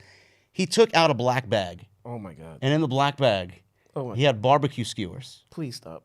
So he takes the skewers out of the bag. Penta grabbed them, Jesse, and stabbed them. He didn't take one. He took the whole roll of skewers and stabbed Moxley in the head. Now, Moxley had just imagine a whole bunched up barbecue skewer pack, bro, stabbed in someone's head. It's sticking out of his head. And then, I don't know what happened next, but they stuck in his skin and they all kind of dispersed. It looks like you ever see the movie Hellraiser? It looked like he had spaghetti pasta. Yes. In his head, and it was just kind of flailing around. He looked like Pinhead in Hellraiser. Yeah. Oh my God. I mean, my wife covered her eyes in fear. She was like, "Oh my God." Bro, I even did one of these. Oh God. I mean, listen. What a sick fuck, man. Did you expect anything less from him? No, I didn't. On this night, especially in the same week that Terry Funk passed away. Did you expect anything? Oh man. The funniest part was I went to concessions at the end of the last match so I can run and get back. Yeah. As I was coming back, Moxley had the bag, and I turned and looked, and the people around me, I don't know about you, I made friends with like everyone around me by the end of the show. We were all into the show together. I came back carrying my beer and everything else, and I looked down and I saw Moxie in that bag. I was like, oh, fuck, no, please. They started laughing their asses off, like, what, Moxie's going to do something I don't know what crazy. He had a bunch of tools for the trade in that bag. That was that was the worst part of it. Kingston and Claudio, I love that Eddie Kingston didn't even make an entrance, man. He made a beeline right for Claudio. Yeah. I hope Tony Khan books that match for All Out. I think that should be the match, and I think Eddie Kingston should win the Ring of Honor title. Yes. Calling that right now. I thought that was going to be a match for this show, but seeing the way things played out, it actually worked in Tony Khan's favor. This was fucking great. Actually, before I forget, Eddie Kingston did me a favor last night. Thank you, Eddie. You know what you did. Thank you. I want to start with Santana here. Santana entered the ring, gave double middle fingers to Penta. Him and Penta, or LAX and the Lucha Brothers, have a great history and Impact. Awesome history with those two teams. Kingston and Claudio, they were brawling in the second tier of the stadium. And I'll get to someone who was also sitting in the second tier of the stadium during the women's match, because I have a lot to say about that. Who was that, bro? I wonder who it is. I don't know. I thought she was trolling on Sunday afternoon. Yeah, really. So they cut to Kingston and Claudio brawling in the second tier of the stadium. Santana pile drove Penta onto a broken chair. Penta, I don't know whether he was hurt or not legitimately, but he came up fucked up. So we got the ringside medical team checking on him. He got taken out of the match for a little bit. Moxley then raked barbed wire across Trent's head. Trent looked fucked up in this match. Oh, my God. So then they did a split screen in the building. You saw what was happening in the ring and then what was happening backstage with everybody. They cut to Chuck and Claudio brawling in the executive concourse area. Kingston also brawled with Yuta in that area. There was a little bar. Some geek came up to Eddie Kingston and I don't know what they had this guy do. I don't know if he was a fan or if he was telling him to stop. But he took a glass bottle and smashed it over the guy's head, or he threw him into the bar. Whatever. This guy got fucked up. So Santana then he's there. Eddie Kingston. Let me see where I am. Claudio, brawling. Moxley knocked Trent off the top rope. And then the back of his head landed on a ladder bridge that was set up on the top rope. And Santana Ortiz powerbombed Chuck onto the ladder that was leaning in the corner. Mox slammed Beretta onto a board that was wrapped in barbed wire. Moxley landed a leaping pile driver on the ringside steps. Cassidy was bleeding. Orange Cassidy was bleeding a lot in this match from the forehead. Ortiz was beating him up on the outside. Claudio then dragged Trent up the aisle. This is where Yuta and Taylor were kind of battling it out. Moxley joined them. All of a sudden, we see a white minivan show up, and it's Sue. Sue. It's Trent's mom, Sue. 80,000 people. 80,000 people chanted Sue. And, I mean, she is there, and apparently, I don't know if Sue handed the best friends something or they went to the back seat and grabbed something, but best friends... This is the part I get to see. It was right by me. Okay, so they opened the sliding door in the back, and they reached into the back and started pulling out shit from right there. They got a whole pastry tray. Yep. Right from the back of the they pull out baked goods. Yeah. So apparently Sue came prepared. He bashed Claudio with the sheet of baked cupcakes and cookies. Mox raked Cassidy's head with a fork that was in the bag where he had the barbecue skewers.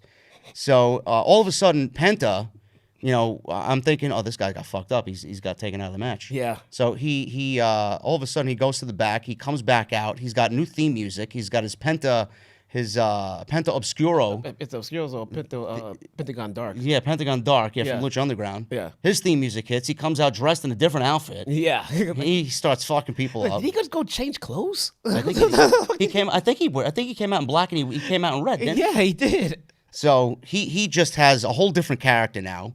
Penta sunset flip powerbomb Santana off of a ladder on the entrance stage through two tables. Now, I'm watching this and I'm like, please, Mike, please no, don't do it. You just came back from a goddamn torn ACL, and you're gonna do this spot. So, Amen. And I say that just because when Penta was up there with Santana, the fucking ladder broke. Yeah. The ladder almost just twisted and folded in half. Yeah. And I'm like, oh no. Alex Abrahantes is over there. He's holding the ladder. They go up and do the spot anyway. They go crashing through the tables. It didn't look as bad as I thought it was going to be. But I mean, they scared the shit out of me. What was awesome about that? I remember that spot happening when the ladder collapsed. The crowd didn't get on the fucking case. The crowd, they did not. Up. You fucked up. This fan base does not like that. No, they didn't get it back on the case. As long as you get back up there and try it again, and the pop will be just probably even bigger. Yeah, try it again. That's a good point. It's one of the biggest takeaways I had from this match. When something like that happens, U.S. crowds would have absolutely chanted, "You fucked up, you fucked up." Disrespectful. The UK fans here, nope. they brushed past it. This spot happened, and they fucking went crazy. Shit happens. Yeah. They understand. Like, hey, let's do it again.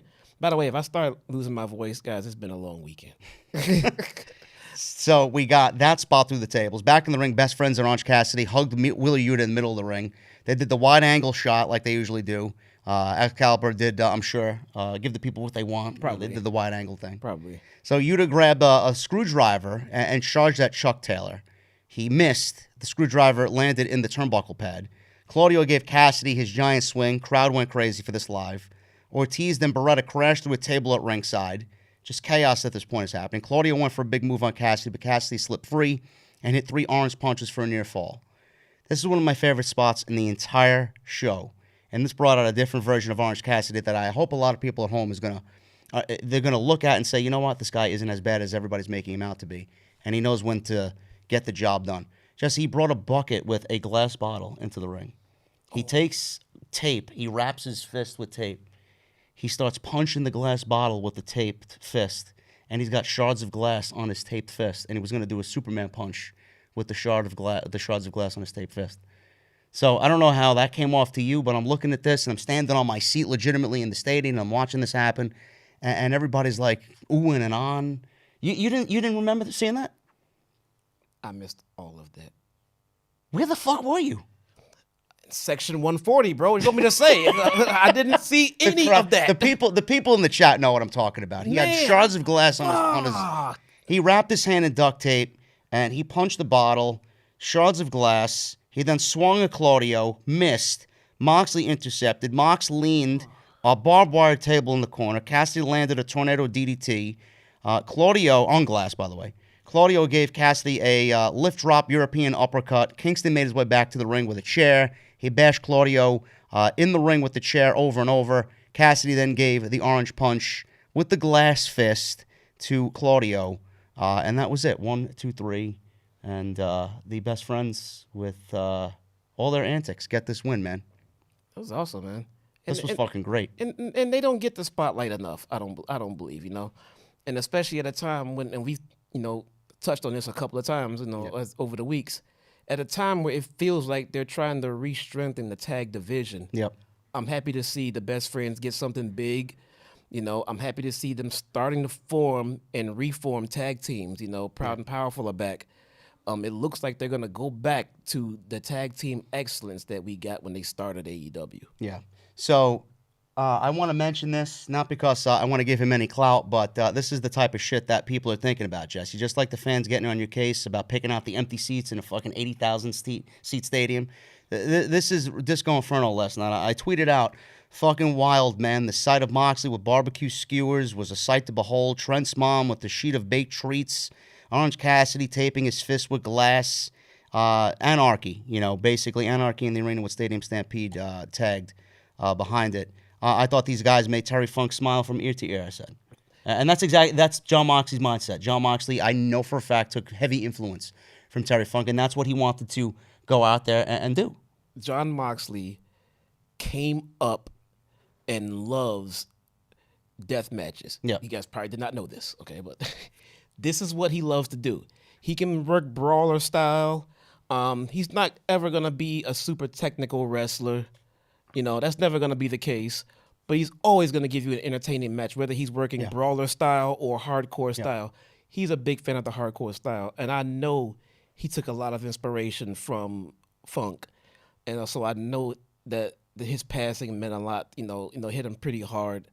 So I'm sure it made him very happy to go out there and do something like that would make people think of Terry Funk. And Disco Inferno said to me as he quote tweeted my tweet, "What an embarrassing take. Guys like this want to elevate themselves above people like me that actually made the sacrifices to make a living off of wrestling. It's such a disgrace." Why you gotta put all those weird accents into what the man had to say, man?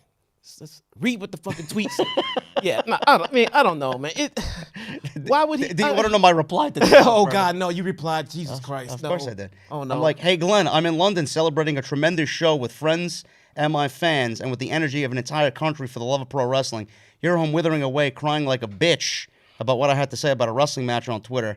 Kindly go F yourself and go back to watching wrestling, or go back to watching what it is you call a pathetic wrestling career." You're going to get me blocked by... Who cares? I've said Won't that be the first time. Yeah, I said that before. You ran into a few people this weekend that had you blocked. We'll leave them nameless. Not going to get into that here. But...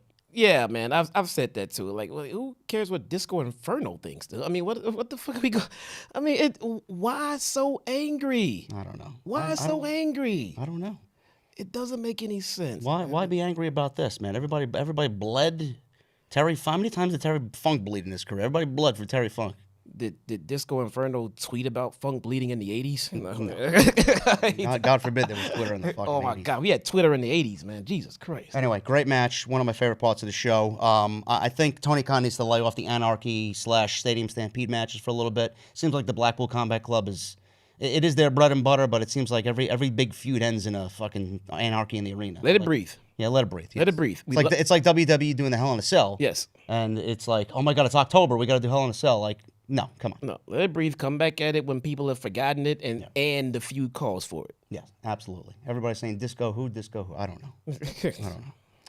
You know what I don't know is why Jesse, first day here, got himself into some trouble with... Hi, Britt. How you doing, Britt? Yeah, you want to wife to Britt? I know she's watching.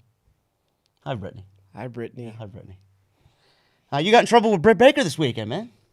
You want to explain your experience to the fucking 3,100 people watching us? Okay, so This guy got in trouble. He didn't even land in the country yet. This guy's already in trouble by one of the more prominent female wrestlers in the industry. I landed Heathrow, okay? Me and my wife, we are coming down. We're getting ready to go through customs. And by the way, guys, everything I'm about to tell you is 100% true. I mean, you have to go look on Twitter. I mean, that's all you need to know. I'm coming through Heathrow. We're getting ready to go through customs. And I see, short brunette lady, walking, from the side view. She was walking away. And I kind of turned to my wife and said, it kind of looks like Britt Baker, And I think she heard me say that. I wasn't sure. But I was like, kind of looks like Britt Baker. And then my wife looked. She goes, I don't know. Maybe. We had a bad view. And she was walking away to go talk to someone. I'm like, oh, okay. Well, maybe. Whatever. So we stay in line. And then out of the corner of my eye, I look. And I'm like, that's fucking Adam Cole. Like, I know who the fuck that is. That's Adam Cole. So we stayed in line, and then we didn't go running over there, but it turns out they ended up in line right there next to us or behind us or something like that. And I turned to say something, and I was like, hey, how you doing? I don't know if you know me, but I'm the co-host with JD and everything else. And then Britt says, yeah, I know who you are. And like bad takes. You have bad takes. Something like that. She said. Now, which is not the first time we've heard that, by the way. Which is all subjective in its opinion. This is what it is. Now, the asshole in me was about to just say, "Hey, can I get a picture?" And they would have said, "Yeah." I'd have been like, "Awesome." Give my wife the phone to take the picture and go over there next to Adam Cole and just kind of like, can you move back, Britt? Can you get out of the way? I thought that would have been rude and ignorant because rude. Yeah, it would have. Dude, we're out in public. We're out. We're not, in a ring doing a bit or recording a bit. So I wanted to be polite, and I do respect the stuff that she's done in the ring. By the way, I'll come back to this. So I asked for a picture, and she said, yeah, it's great. And they both smiled. They were both, cordial about it and everything else. And the situation, was fine, And I was happy to get to London. And my first experience is running into Adam Cole and Britt Baker. I thought that was a fucking awesome experience, And we got through customs and got to, I think, a hotel or something like that. And I tweeted it out. Something like, hi, Brittany, this is going to be a great weekend. And she went and tweeted out, so I ran into a podcaster, and he was shaking and wanted my picture and everything else. They talk tough behind the cameras, but then you see them in life, it's this and it's that. Was that necessary? I don't know. Was she entitled to it? Oh, absolutely. She's entitled to it. Of course she is. I even quote tweeted her and said, I respect that because, you have every right to say that. And I feel that way. Yeah, I even replied to that. It's like, okay, I deserve that, whatever, speaking and she's talked about, not being the bully and being a bigger person, but at the same time, started taking shots at me, So it is what it is. But here's the thing. She wants to talk about people who talk tough behind the cameras, but see them in real life, and they're different people. She saw me in real life and was a very nice and pleasant person. It took her to go back and get in front of a keyboard and a phone to then start being an asshole. How come she couldn't do that in person? Why is she being fake? Be who you want to be. I'm from Chicago, Britt. You say something to me that I don't like, I don't break. It's fine. I can take it. I can give it back. I was being cordial and respectful because I respect what you do in the ring. And by the way, this is what I was going to get to. When Britt Baker started in this company, and everyone in this fucking chat right now can back this up. When she started in AEW, she started off very fucking green. And everyone was on her case about not being good, including myself. Mm-hmm. I watched a lot of the other podcasters, and as we went on a year and a half or so into her run, I was one of the first people to point out that, hey, guys, Britt Baker is fucking getting better, man. She's getting. We both said it. We both said like she's getting better. And, We both said that she took a step back too from being the spotlighted talent. Yeah, no, this is before that. Okay. We're talking before that. Okay. Like Britt Baker is improving in the ring. Yeah. She's getting better. And every week as she got better, like, yes, you know, she is the female locker room leader. She is doing this shit right. She's now evolved. She is matured in that ring, and this fucking I love to see it. Yeah. I love to see a pro wrestler start off low and build themselves up and fucking work at it. That's fucking fantastic because you know what? A lot of women don't put forth that effort, and you can tell. Never heard one thing from Britt Baker at all when we were here putting her over. Not once. Thanks for the kind words, guys. Not one. Because she feels like everybody should be saying that regardless. That's why.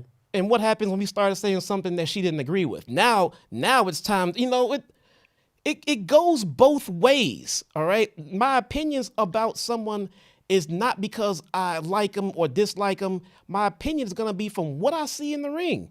And what I saw was someone who needed to improve. And what I got was someone who over-delivered in improving and was killing it. And we heard nothing from her until we said something she didn't like. And she's in DMs and she's tweeting shit out and she's talking shit about people, meeting people at the airport. So, I mean, that's not fucking right, man. You just can't sit and wait. First off, not everyone is going to like everything you fucking do. I'm sorry. And if a rumor comes out, it's just a rumor and a story. We report stories. We don't break stories. No. We don't give out stories. Meltzer reported this, and this. JD reads the story, asks my opinion about it. This is my opinion about it. And if it's true, this is what I believe and this is what I think. Don't get mad at us. Don't get mad at us. All right? We did not break the story. You don't like my opinion? I can respect that. All right? That does not make me a piece of shit podcaster or a human being. All right? You're the professional. It's basically us who don't wrestle. Don't wrestle. Can't criticize the people that do because we don't understand it. Because we don't know. And our opinion's wrong automatically. Someone very important told me this weekend that there's quite a few people who take criticism of their craft to be of an insult when it shouldn't be. It's not. We're not talking about you as a person. We're talking about how you came off on television, okay? If you think you're perfect every time you get in that ring and the cameras are rolling, you are sadly mistaking yourself. And that's anybody. You're not going to always be perfect. And if we call it out, we're not being a dick, dude. We're just saying how it came off. Because when you were doing great, I called you great. And we never heard nothing. Hey, these guys said some great things about me. Thank you so much. I appreciate that. No. We said something you didn't like, and you get diarrhea of the fucking fingers. All right, so. Speaking of great, this match was not great. It was not great. This was not. I mean, I've seen a lot of people tweeting about this. Oh my God, this was great. It went. I don't even know how long it went. It went below 10 minutes. I'll tell you that. Yeah. So 10 minutes out of a 3.5 hour show and one women's match. It goes to show you exactly what Tony Khan thinks about the women's division and the women's championship. I'll get back to that in a second. This match was not great. So if everybody that said this match was great, it was not. I don't know what they were watching. I want to preface before you get into it. The match was not great. I do not believe the match was shit, okay? No, we've seen worse. Yeah, I'm not shitting on the match. You know, every match does not have to be great either, okay? I realize that. We're just reacting to how some of the fans were reacting to the match online. And I don't believe it was great either. No. Now, the biggest thing in this match, and I don't even want to harp too much on it because honestly nothing happened, is the outcome. So Saraya got mad at Toni Storm in the middle of the match, Jesse. There was a little pinning predicament there, and they both tried to pin, I think, Shida at the same time, and they were both getting upset at each other in a fatal four-way. This is Saraya, Britt, Toni, and Hikaru Shida. And then Baker pulls out her glove. She starts signaling for her finishing move. Shida attacked Baker as she was in this position. Shida slammed Baker onto Saraya with a Falcon Arrow. She climbed to the top rope and landed a Meteora. Shida kicked Saraya and made the cover. Baker broke it up.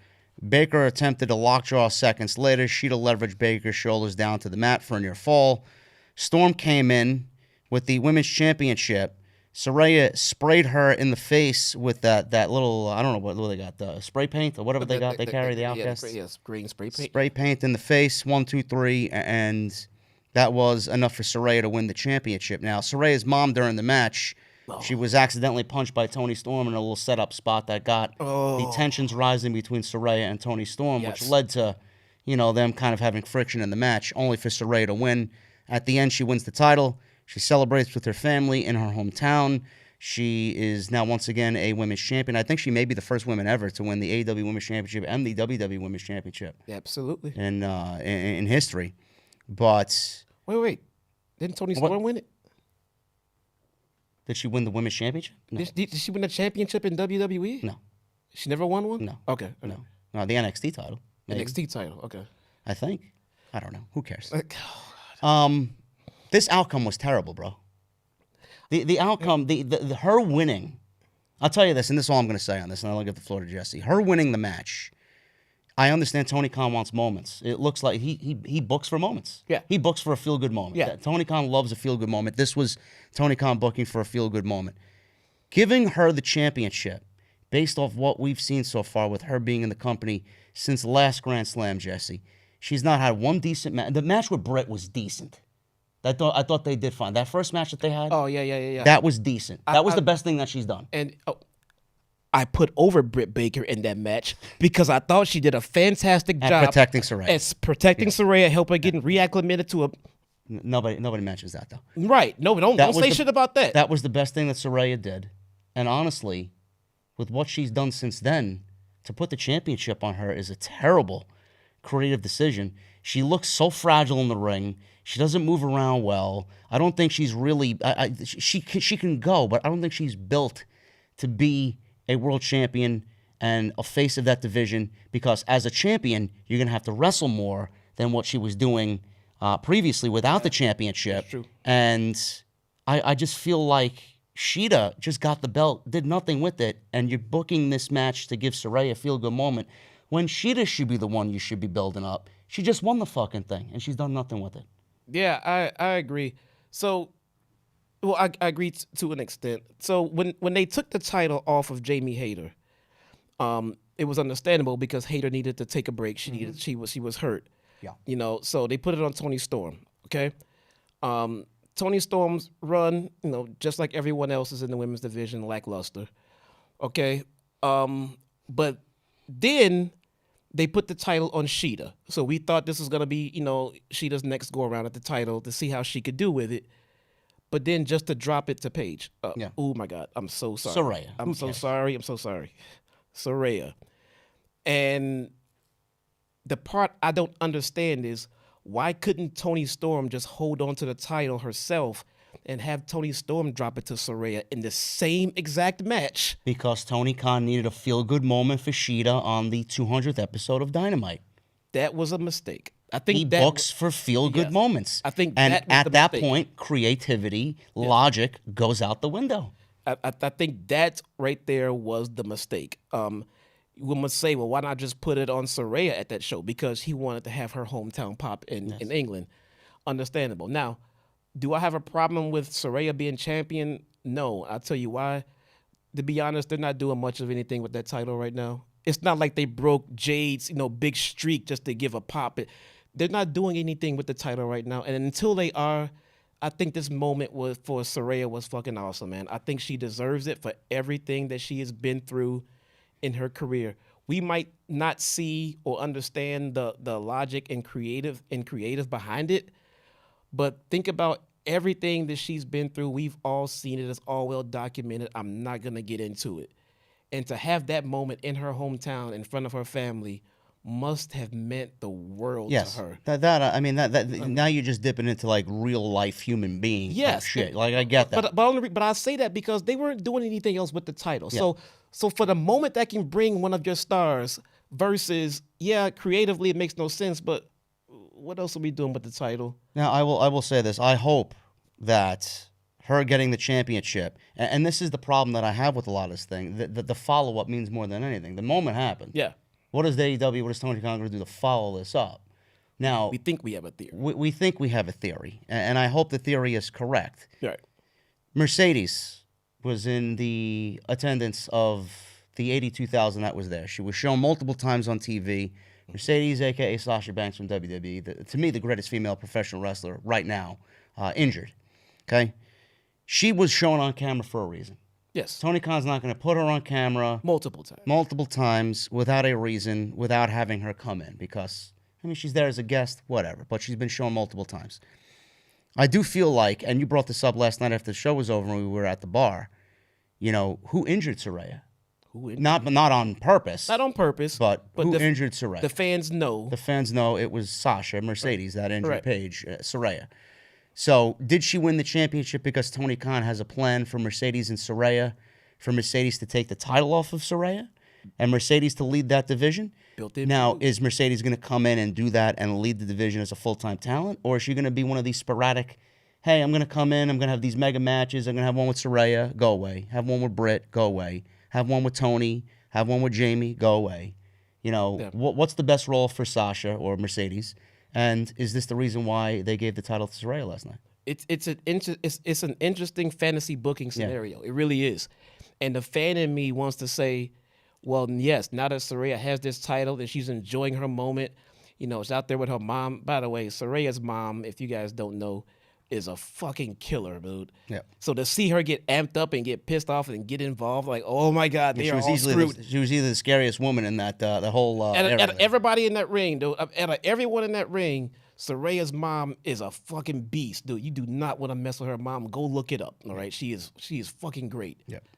Now, having Saraya have that moment, winning her title in front of her family, enjoying her reign, as a fantasy booker, how awesome would it be to have Mercedes pop in and just, okay, I want to make sure I get this clear, simulate, because it was a spot from behind, right?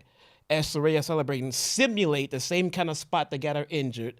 You know, don't do the same exact spot. You know, we don't want to hurt anyone. Run in, simulate the same spot, and stand over her like, bitch, I'm coming for your title now. You know what I'm saying? I tried to come for your career. You somehow came back. Now I'm coming for your title. Yep. Play with it. Have some fun with it. You know what I'm saying? As far as my understanding is, and I saw Saraya on the post-show scrum, she has no problem with Mercedes as a person, and they're still cool. And I'm sure she would love to work with. I think one of the first people that she texted when she got to AEW or got cleared to wrestle was Mercedes. That's awesome. You know? That's awesome. Well, they're very good friends, yeah. So it's a built-in. It would bring instant heat to the women's division right there. Yes. And the right kind of heat this time. Yes, it's the follow-up. Yes. Like, what's the best usage of Mercedes now? Like, does she want to be here? Number one, that's the drama. question. That is the question. Is Tony Khan going to want her on TV every week? I don't know. Is her role best to come in and be like one of these New Japan guys that Tony Khan rents every month, or one of these luchadors that he rents every month to come on and have major matches with? You know, maybe that's all he wants out of the women's division. Maybe he wants to bring in big names and have big matches. Yeah. No story. Yeah. No sweat off his back. If I'm TK, I want Mercedes in any capacity that she's willing to do. If she wants a long-term contract, I'll give her a long-term contract. Yes. If she only wants to come in part-time and move around, I think Mercedes is doing fantastic at popping up at, you know, the shows that she wants. It'd be awesome if she came in, did a few weeks with Saraya, left, popped over in Impact, had a few spots with her, you know, BFF over there, you know, Trinity. That'd be great. Pop back up and say hello to, you know, was it Kairi Singh? Yep, again. I mean, have some fun with it. She's been held down in WWE creatively for so long. It feels like she's really enjoying herself to be able to do what she wants. Yes. And to be held down for another long-term deal, I could understand if she didn't want to go through that. Yeah. I could understand if she's chosen to do a long-term deal. Maybe she's ready to get back into that long-term deal. Who knows? So if she's if she wants to pop around, I'll take her whatever capacity she's willing to give me. Well, PW Insider Mike Johnson reporting that backstage, those that saw her at the show, she was wearing a heavy walking boot, and that when she was shot specifically in the crowd, they did everything not to show that. Yeah. So, and the internal belief is that once she's medically cleared, she will be coming in for appearances with AEW, and that if she was not injured, she would have absolutely debuted at the TD Garden for Blood and Guts in Boston. That would have been great. Yeah, that's the going rumor. And yes, and TK in the scrum made it abundantly clear that he is well aware that she is not cleared. And that he's had discussions with her. He's had discussions. How he knows she's not cleared exactly, I guess it's just her words, or maybe he had his doctors look at her too. I don't know. But it does seem like he is in a very good position to get Mercedes in an AEW ring whenever she's ready and willing. Yeah, I can't wait for that to happen. I miss her wrestling. Man. I genuinely do. So that was the ladies' match. That's what I have to say about Saraya. Hopefully they follow it up with something. But who does she wrestle on Sunday at All Out? Like, Or not wrestle, because someone asked in the media scrum, and I forget who this was. So if someone does in the chat, remind me. But I remember someone asking in the scrum, they said, Saraya, you've only wrestled 4 singles matches since you started in this company. Now you're world champion. Fantastic. Great. Do you plan on wrestling more now? yeah, It was a very, very probably good one of the way, better questions that was asked. yes, to word the question without saying, hey, you don't think you deserve this, do you? You haven't done shit. No, he worded it the right way. You've only wrestled 4 times. You're the world champion now. Don't you think you should be in the position to wrestle more? And she answered it very diplomatically. She did bring up her history with her injury and things like that, so she wanted to take it easy and something like that. But at the end of the question, she said, yes, it is her intention to wrestle more. She didn't come out and say she was going to wrestle more. Well, we had one match on Sunday with the ladies, right? We may get one. I think right now we only have one women's match booked. It's Statlander versus Ruby Soho for the TBS title. Yes. I think that may be the only women's match that we get. Yes, and I think Statlander not at somewhere at this pay-per-view is a crime. Well, that's another story for a different day. But the ladies got 9 minutes, 10 minutes or so. Saraya gets the hometown pop and the hometown moment. And that's basically what it is there. And Mercedes, hopefully we see more of her. One of the better matches on the show to me was this next one. Darby and Sting against Swerve and Christian Cage. Now, Christian Cage replaced AR Fox. Okay. Now, we all know what happened with that. AR Fox got booted out of Swerve's stable, the Mogul Embassy. And this was a coffin match. So this was a no DQ match, Texas Tornado rules, Yes. all this, which was, there were a lot of no DQ matches last night. It really was. You got the Anarchy match with Mox and the Blackpool Combat Club, best friends. We had the 6-man with the House of Black. No rules. This was no rules. It's like a crutch. Yeah. A little bit too much. But man, oh man, Sting.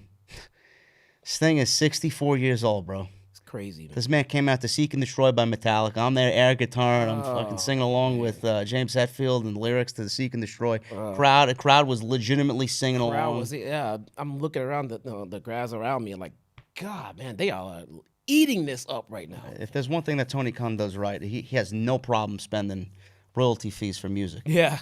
That's the best. I wish WWE would do that, but not stage sets, but okay. Not stage sets, but that's a different story.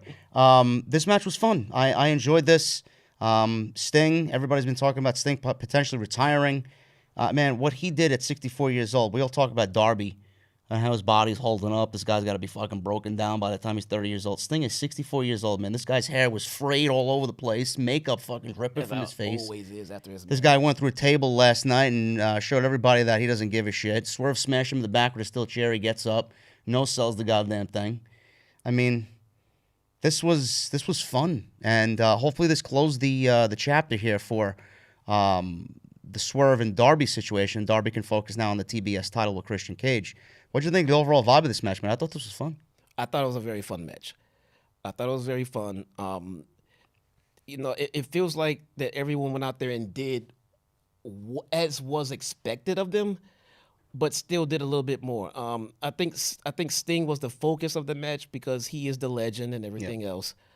I think Swerve played a great heel. He always does. And he plays a great foil, his facial expressions and sells and things like that. He knows how to draw his boos when it's time to get his boos, so he makes the baby faces look that much better. And especially working with Darby. And I don't know if you noticed this, but Swerve and Darby have a pretty damn good chemistry, man. Well, Swerve has a good chemistry with anybody, believe it or not. I mean, he may not like me or what we do, but we've always put him on a pedestal as being a great in-ring performer. He wrestles like a world champion. He does. He does. He does. He's got the tools of a world champion. Yep. But is it his time to be a world champion? That's the big problem, honestly. No, it's not. The time. I think the time depends on how they're booking him and what they're doing with him. Yes. And I don't think WWE put him in the position. No. To get himself, or if you put him in the position to get himself over enough to be world champion, he'll be your world champion. Yeah. But they were never putting him in that position. I don't think they were doing him any favors here in AEW as it pertains to Tretch and Parker Boudreaux. No, and the stable wasn't it. The theme music's not it. The presentation's not it. I mean, there's just a level to this shit as a fan from a fan perception. Right. He doesn't have those levels yet. If he's supposed to be, the wrestler and they are just, managers or assistants or whatever, it doesn't feel that way because they are wrestlers. Yeah. I don't expect Don Callis to get in the ring and wrestle with Konosuke Takeshita. Yeah. Because he's clearly a manager. Yeah. When you put two wrestlers next to a wrestler, they come off as a trio, And I think I think those guys that they gave him was just not something that's gonna make Swerve look any better.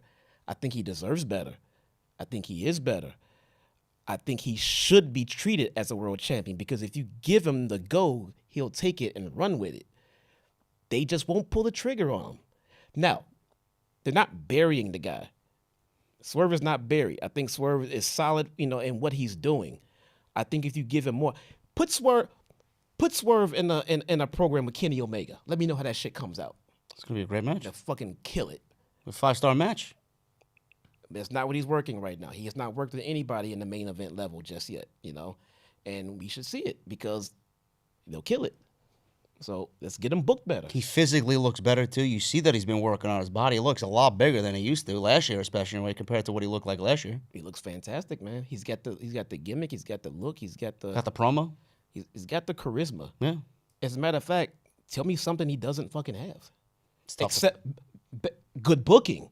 Creative. Creative. Yeah. That's what he doesn't have. A good stable. He has creativity. They don't have the creative. Get creative. I mean, come on, man.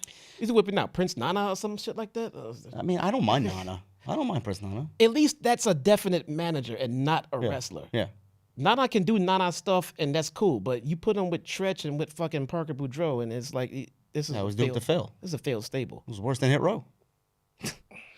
Anyway, this match was fun. I enjoyed this for what it was. Coffin match. Cage and Darby are going to be wrestling it all out, so they had their little thing in there, and there was a nice little interaction there with Swerve and Sting. Sting was all over the place.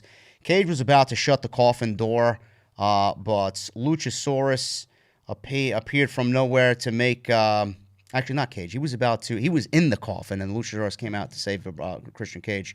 So he came from behind and snake eyes to Darby Allin, and then this was right into the closed coffin door. Nick Wayne showed up. Did you see what was painted in the coffin? Yeah, Swerve's house. It says Swerve's house. Yes. Oh, we popped for that one. I like that a lot, yeah. Yeah, Swerve's house was painted in the coffin door, which is very creepy to even want to no shit. Coffin. I don't know. So Nick Wayne showed up. He cracked Luchasaurus in the back with a skateboard. Luchasaurus no-sold it. He then takes Nick Wayne by the throat and chokeslams him on the skateboard, which I winced at because that just looked awful. So Sting back in the ring. He took Nick Wayne, by the way. Luchasaurus did backstage, so goodbye. Sting set up Strickland on top of the coffin, and Darby tried a coffin drop off the top, and he landed insanely ridiculous on top of the casket, which, I winced at. This was the second part I winced at because Moxley was the first. This was the second. The sound that it made, even in the arena from where I was sitting, you heard it. I didn't see it. I was watching on the big screen, but I heard it. So Sting was left to go 2-on-1 against Christian and Swerve. Scorpion deathlock on Cage. Swerve came in with the chair from behind. Sting no-sold it. Cage hit a low blow with the baseball bat. Strickland hit the Swerve stomp.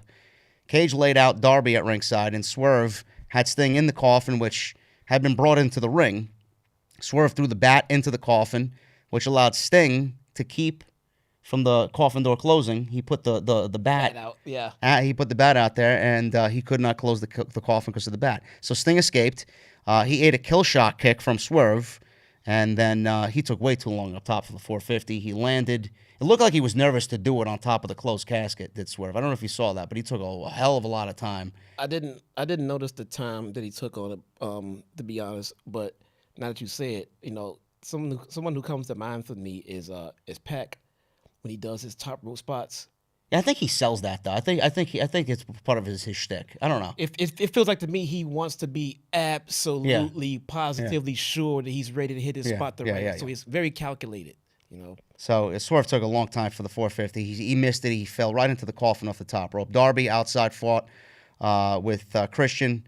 with the TNT title there kind of being thrown into the frame. Sting laid out Strickland with a death drop on top of the coffin with Swerve half in and half out of the coffin. Darby Allin did a coffin drop on top of it and slammed the door shut to win this wild coffin match here, with Darby and Sting getting the win. This is now 18-0, bro. Sting is 18-0 in tag team matches. Is he really? Yeah. Wow, I never really noticed that. I don't think Sting's lost one match in AEW. No. Not one match he's lost. That's fucking incredible. It is not coming off as such. I don't know. Well, maybe because he takes a lot of time in between appearances, I guess. That's true. And that's another thing too for people saying, "Oh, you want to see Jeff Jarrett on TV, but Sting is okay." Dude, we see Sting once in a blue moon in a wrestling match. Yeah. Otherwise, he's out there to support Darby and to help get Darby over. I love Sting is the original reason we started saying things like AEW treats their legends very well. Do you want to know one thing I heard about Sting today? A lot of people, from what I gauged, whether it was fans in Wembley or at the meet and greet, I asked everybody that came up and shook our hands, like, what match are you excited for? And a lot of people were like, do you want to know why? And by the way, if anybody from AEW is watching this, I say what I say on the show because I'm passionate about what I do. I love AEW. I love WWE. I want them to be the best that they can be. So when I say something, and when Jesse says something about like the creative not being there or the build being lackluster, a lot of the fans that I gauged in the UK said the same exact thing. Even on the train, on the tube, there was a lot of wrestling fans. You knew who the wrestling fans were. Somebody noticed my Bret Hart shirt yesterday. Mm-hmm. Hey man, you going to the show? I'm like, yeah. He's like, what'd you think of the build? I'm like, it's kind of lackluster. I'm like, yeah, we all kind of feel the same way here. It was lackluster. Matches should be great, but the build is not very weak. And that's not viewers of ours. No, they're not viewers of ours. These are random people that I met on the tube. Yep. And it's crazy how people in the company don't want to hear that, but like the voices of a country here going to the same show that we're going to, they feel the same way we do. So it's like when we say it, we mean it. We're passionate about it. And one of the things that I found was like, want to know why we're excited about this show and why 80,000 people showing up? How many times have we seen Sting wrestle in the United Kingdom? This is the first time I'm seeing Sting wrestle in the United Kingdom, says a bunch of people at the meet and greet. This is the first time I'm seeing Sting. Why are you going to see Sting live? They were so happy. It's crazy. It's incredible, man. I mean, it gives these fans over here in the UK something they have never gotten before. They were so excited to see it.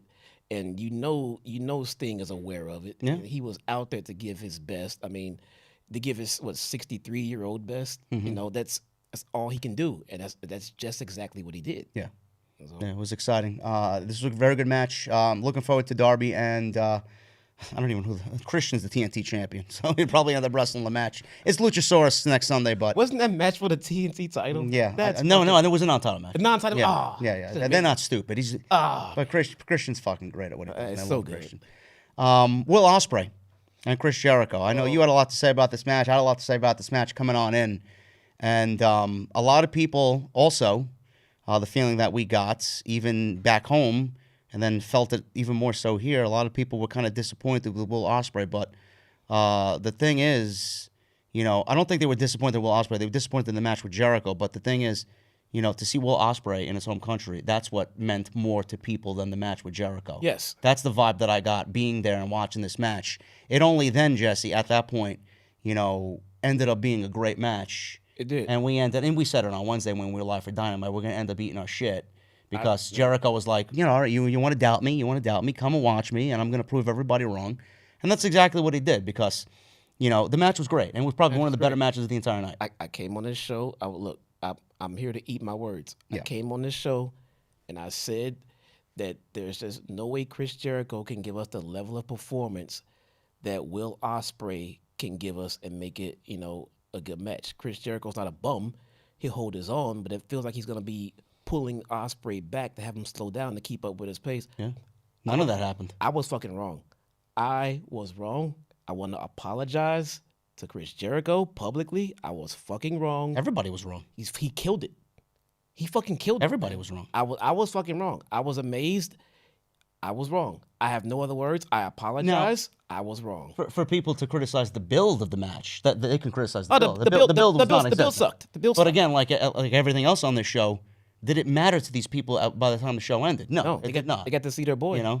They got to see Will Ospreay, and him and Chris Jericho killed it. Now, this was a good match. The only part of the match that was really a downer was I think there was a spot where they kind of banged heads off an Oz cutter. I don't know if you've seen that. There was a little minor botch. But other than that, I thought this was a very good match. I would say this was Jericho's best match in AEW since the match he had with Eddie Kingston at Revolution a couple of years ago. Okay. Yeah, I would say that. I could see that. Yeah. I thought that was a great match with Eddie, and this was probably his best match since then. But his entrance. I mean, his entrance was phenomenal, man. It's the first time I heard it performed live with Fozzy. I never seen Fozzy live. How awesome was it for Fozzy to even for 2 minutes to perform? They didn't perform the whole song. They performed just up to the first chorus. Yeah, in front of 80,000 fucking people, man. It was legitimately a 2-minute rock concert. You got the taste of what it could feel with that type of energy there.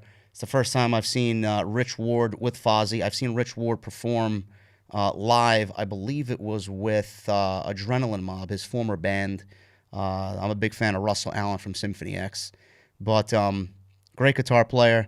Man, Jericho didn't even need to have a microphone last night. They had 80,000 fucking people singing every lyric to that song. I wanted more. I mean, so did I. I'm not a fucking rock fan. I actually got a little watery eyed. I'm not even gonna lie to you. I got watery eyed just watching that because it was just a fucking great moment. No, I'm not a crybaby bitch. So I mean, no. So I mean, I wanted more. I don't listen to Fozzy. I don't, but the vibe, the group. Like I said, I don't listen to rock, but I know fucking good music when I hear it. Yeah, and it's a great song. I can groove to fucking Jericho's fucking music, man. I mean, how boss is that, by the way? It's singing your own theme music to your own match, It's like fucking crazy. Great, man. Watching the crowd fucking go berserk over this shit and the lighting and everything. I was digging it, man. I was digging it. Yeah, this was a fun wrestling match, man. And at the end of the match, it ended up being clean, no interference. It was straight up one-on-one. Ospreay shook off Jericho kind of early, hit a sky twister press to the outside. Jericho, he got hit with that on the outside. Back inside, Ospreay hit a big move. They both traded chops, big boots. They led to a double down. Ospreay was sent into the apron, and Jericho hit a big springboard dropkick, baseball slide to the outside. Jericho then took Ospreay, folded him up with a German suplex, and Jericho then targeted his upper back, and then a shooting star press put Ospreay back in control here over Jericho. That didn't last a little long enough because it was a top rope Hurricane Rana from Jericho. He got knees up on a lion salt by Jericho, and then he draped Jericho over the top rope and hit a big shooting star splash, which looked great live. Crowd really popped for that. They counted each other's finishers. Jericho hit a code breaker to the back, and then he was looking for an Oz cutter. So we got a code breaker off of a near fall. I think Jericho wanted to do Ospreay's finishing move, but Ospreay answered with a big kick, and then he delivers an Oz cutter of his own for a 2 count. So Jericho then countered a Stormbreaker into a flipping Hurricane Rana, and then back into the walls of Jericho, which looked great live as well. So Ospreay got free. Jericho took the Spanish Fly. I don't know if you remember that. He took this. I thought that was going to be a spot where that was going to be incredibly difficult. But Jericho's bulky. Dude. He's not small. So for Ospreay to get him over, man, it looked clean as shit. For the things that I said about Jericho in the weeks leading up to this, every big spot that we get, I was looking at it like, oh, this could be it. Yep. This could be the bet. This could be it. I was wrong. Yeah. I was wrong. Yeah, a lot of people were wrong, like I said before. Spanish Fly, Ospreay wanted the hidden blade. He ran into a code breaker. Oz cutter from Jericho, who nearly landed on his own head in that sequence. So Ospreay kicked out. He then gets up, no sells a big move into a forearm exchange. Aubrey Edwards is there. Jericho hit a big kick. He hit the kick, and Aubrey was unaware. A Judas effect came after that, 2 count. Ospreay floated up, hit a big power bomb. Both guys went for big shots to end the match. Ospreay ended up hitting a hidden blade, Stormbreaker. Jericho kicked out, and then Jericho then flipped Ospreay off, dared him to hit him again. Ospreay charged for another hidden blade and a Stormbreaker, and that was basically it. So he got him up in those Stormbreakers, and it was actually, they were all perfectly executed, and that's not an easy move to do. No. And Jericho took them brilliantly. He landed so good on those Stormbreakers, and Ospreay, man, it's kind of scary how strong he is. He's a jacked up guy. He got Jericho up pretty easily and hit those Stormbreakers, and that was it. Crowd went crazy. Everybody loved it. What are you gonna be eating for dinner tonight? I'm having a flat iron steak at Hawkmoor. I'm eating my words. Okay. The man. Yeah. He tweeted himself before. He said, "Don't ever, you know." He quote tweeted you today. Did he? Yeah. I didn't even see it. He said, yeah, I told you so. He left a thumbs up. Hey, I was wrong. Never again, bruh. Never again. I will shut my goddamn mouth Till he retires. And wait until Jericho decides to, stink up a joint, because he has never done that. So my bad. We got two more matches here, man, to talk about. Well, the 6-man and then the main event. We got the 6-man. I'm not going to spend too much time on because honestly, this was the worst match in the entire show. To me, this was the crowd was. I don't know, man, how you felt about the crowd, especially during this match. I said it to a couple of people in my section. 80,000 people were. This match was pretty dead for 80,000 fucking people. I don't think I've heard that many people so silent before, outside of the entrances, by the way, which House of Black kind of paid homage to Bray with the lantern. Yeah. And then Max Caster rapping, and everybody popped for his rapping. But after that, crowd was very dead for this match. We were getting tired. Yeah. We were starting to get tired. Yeah. We've been drinking all day, and I personally know that all 80,000 of these fans were out at all these damn bars around Wembley because we couldn't get into any of them. Yeah. And so and they gave us a lot to fucking cheer and boo for and stand up and sing songs and dance. We started to get tired, man. Yeah. And it's called the come down spot. And I think that they unfortunately landed in it because we have to save a little bit for the main event. Yeah. Yeah, this match did absolutely nothing for me. I don't know why he didn't save this for All Out next weekend, but he wanted it on this show. I would have absolutely booked Malachi and Andrade for this show. Hopefully we get Malachi and Andrade next week for All Out. But the team of Billy Gunn and the Acclaim, bro, win the AEW Trios Championships. And this is, I said this on Twitter, this was the second of the questionable booking decisions by Tony Khan. The first one being Saraya, in my opinion. You gave your point on Saraya, why she should have won it because it was important to her. But this one I didn't understand. I thought this was a terrible move. I enjoyed the match. At the end of the match, I enjoyed it. I'm a big fan of the Acclaim. Yes. Met Max Caster. Fucking awesome dude. We love the Acclaimed. I mean, everybody loves the fucking Acclaim. Really, it's legit. This opinion has nothing to do with the Acclaim. No. It's just the fact that House of Black were on such a fucking major run and becoming a bigger and bigger entity as a group, as every week went on. I think those trios titles was a major part of it. I mean, I would have loved to see them stay strong for much longer, especially since the trios titles haven't necessarily been treated as good as they should have been. Yeah. House of Black was killing it.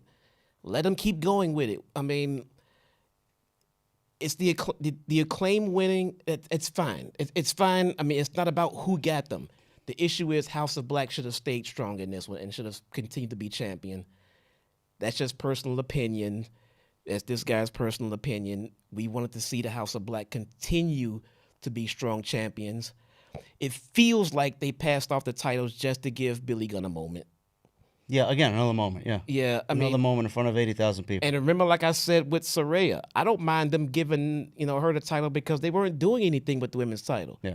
They're doing something with these trios titles right now. Well, I mean, after this match and having the title switch hands to Acclaimed and Billy Gunn, I don't think they really give a shit about the Trios Championship. I just feel like now they're worthless. I mean, it just feels like they're so unimportant. But here's the thing. So what, are we gonna get Billy Gunn wrestling every other week now? I mean, that's not what we signed up for. That's not what we want, man. We love Billy Gunn and the role that he plays, as the mentor role. By the way, I was really expecting him to turn heel and go join his sons. But nonetheless, we didn't get it, whatever. Which would have been a better booking decision. To us. Yes. It would have been a better booking decision. So what do we get now? Billy Gunn wrestling on a weekly basis? I don't think that's... Well, there is some good that could come out of this, and I said this about Saraya winning the championship. It's all in the follow-up. The House of Black are way too good. Everybody knows they're way too good to be in the current position that they're in. So I'm just thinking out loud now. Does Darby beat Christian on Sunday, win the TNT title? Does Malachi target Darby for the TNT title? I'd love to see him in a singles role. I think he's good enough for a singles championship, and I think that would be a great match. Do we move Brody and Buddy into the tag team ranks and get them in the tag team title division? Oh, fuck yeah. Maybe FTR versus Brody and Buddy? Sign me up. Take my money. I mean, so yeah. This could potentially get them out of the trios hellhole and move Malachi to a singles capacity, get him in a little bit more of a prominent role, and then move Buddy and Brody to be a tag team, and then the House of Black could still be House of Black, but they're doing their own thing. I want to see Julia escort Malachi out for his matches. I want to see Julia escort the other guy out for their matches. You know, I mean, absolutely, man. Take my money all day long. I mean, it's all in the follow-up. We'll see what happens with that, but I wasn't really crazy about the Acclaimed and Billy Gunn winning the Trios Championships. It's just, you know, moment, and Tony Khan doesn't really give a shit about creative logic. MJF and Adam Cole, man, the main event, everybody was excited for it. Adam Cole got a huge pop with the crowd, 82,000. MJF came out on a throne. He came out as the devil, and he did his thing, and everybody's eating these two guys in their entrances up. Excellent feel. Everybody was ready for it. Did you hear the crowd, like, humming along the MJF's music? They were humming along to his entrance theme in my section as well. Oh, did that chat? Let me know if that came across on TV. Did you guys hear the crowd? Because we could hear like just. Yeah, I know. Yeah, I don't know how it came off on TV, but it seemed like everyone was. I've never heard that before. Listen, I don't know if you felt it, but when the boom part of Adam Cole's boom and everybody does boom, man, it was legitimate. It was a boom. I'm telling you, you guys heard a vibration from 80,000 people doing it in tandem, man. It was fucking beautiful. I think a missed opportunity. It wasn't like it's killed anything. I think this would have been an awesome touch. Yeah, to get some great timing down. Mm-hmm. And get some pyro going right when Adam Cole goes boom. Yeah. That would have been an awesome little touch. Yeah.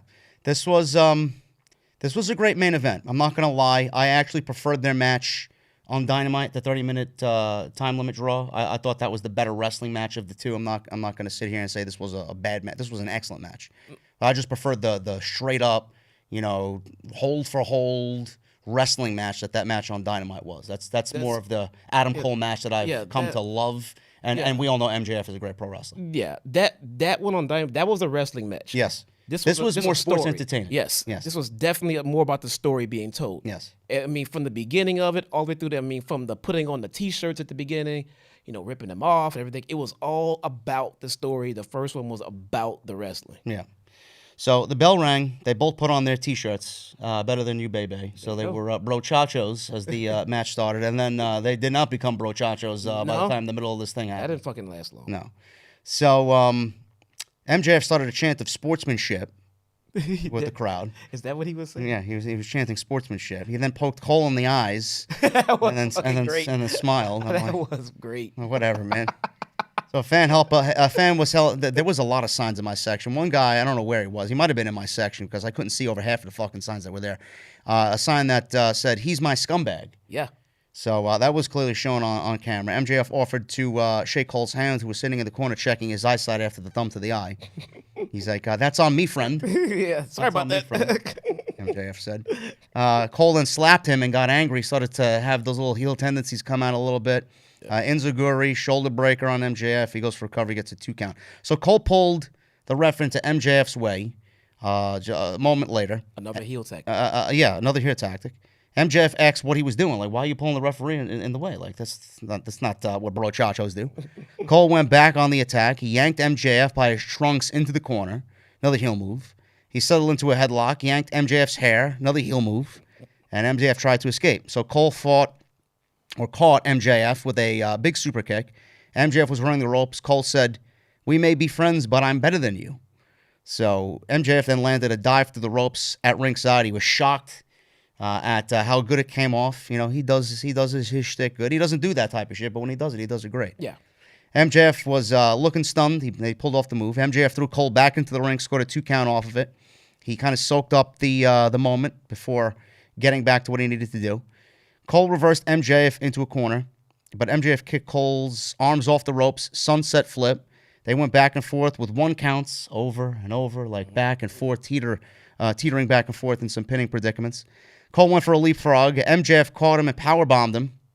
He lost his grip.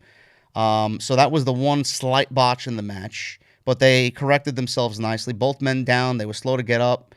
They fought at ringside, and Cole delivered a brainbuster suplex on MJF, which MJF's shoulder, I don't know if you're watching on the big screen, landed on the steel steps, man. He came up bleeding on the brainbuster on the steel steps. I thought he was done. I thought that was a really fucking dangerous. That was an awful looking spot. Man. I'm like, I thought he may have torn something or fucking tore his shoulder off. I'm like, I don't know. So he came up bleeding on that. Looked bad. Thank God we didn't get spots like that in the buy-in. No, I mean that's why the match went so short. Yeah. MJF stayed face down for a while. I thought this was going to be a count out. I'm like, what is Adam Cole doing? Like, what are you doing, dude? Get him in the ring. What the fuck are you doing? You can't win like that. Standing there waiting for a 10 count. I'm like, you ain't winning the title on a count out. So MJF gets back at literally a 9.999. He gets back into the ring. He leapt into the ring. He stayed down when he got in the ring. Cole made no effort to prevent the count out, which Jesse and I said wouldn't have given him the title. MJF took control, set up Cole on the announce desk for a tombstone, but MJF couldn't do it. So MJF thinking, like, this is my best friend. I'm not going to tombstone him on the table. Yeah. So Cole had no problem tombstoning MJF. That's exactly what he did. Table did not break, and he tombstoned MJF on the announce table. So back in the ring, Cole landed a big pump kick. MJF started coming back with a big rolling elbow. Cole hit a Canadian Destroyer. MJF collapsed. Both guys were down to get up. They both stood, ran the ropes. They ducked each other. They both called for a double clothesline, and they both double clotheslined each other. And both guys were down. So crowd actually got up on their feet and cheered that one. That was a great spot. Yeah. So the referee counted both guys down after the double clothesline because they both landed on each other. 1, 2, 3, and the bell rings. Everybody in my section said, "What fucking happened?" shocked. Everybody was booing. Like, what the fuck just happened? Justin Roberts said the match is ending in a draw. Fans booed. So Cole yanked the microphone away from Justin Roberts. No freaking way. MJF, 5 more minutes. Crowd broke out in yes chants. And MJF said, no. And then he says, 5 minutes isn't enough, Adam.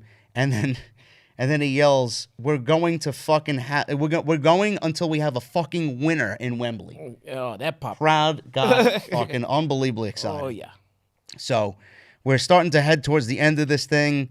They're going at it, and it's starting to really get intense. MJF's neck gave out as he tried a German suplex. Cole then succeeded with some Germans onto the ring apron, which looked nasty. Surprised MJF took that bump. Fell onto the floor. Cole then hit MJF with a Panama Sunrise on the floor, which looked terrible. He dragged MJF back into the ring. Terrible in a good way, because it looked devastating. Fans chanted, holy shit. Cole scores a 2 count. He set up for another Panama Sunrise. MJF yanked the ref into position again, but Cole gave the Panama Sunrise to Bryce Remsburg. And the referee now was out completely.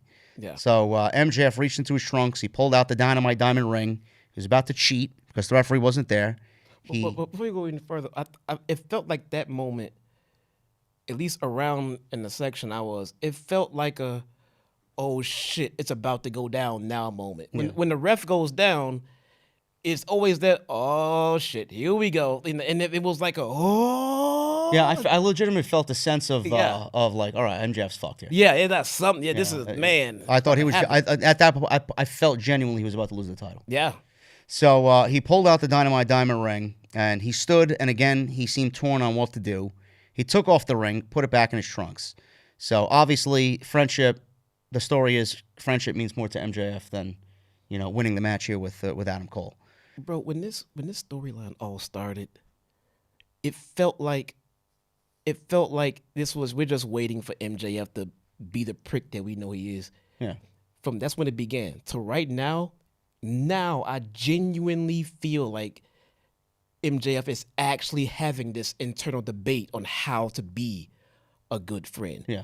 Because he's so used to putting his defense mechanisms up and everything. Yeah. Before, when it just started, like, oh, he's just playing the game. He's just waiting to fucking turn. Now it feels like this guy is actually becoming a better human being. I don't want to say the friendship is it means more to him than the world title. The world title means more to him than anything, but right. he wants to win the match the way a friend would do. And that's by fair and square. Yeah, like he doesn't want to be a dick about winning it.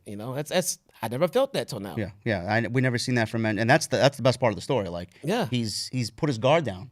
Yep. Is MJF going to be someone who is fucked over, or is he going to be proved like, hey, I'm a good guy? Like, my hard work at being a good guy is paid off. Like, this guy loves me. Think about to where we've gotten now.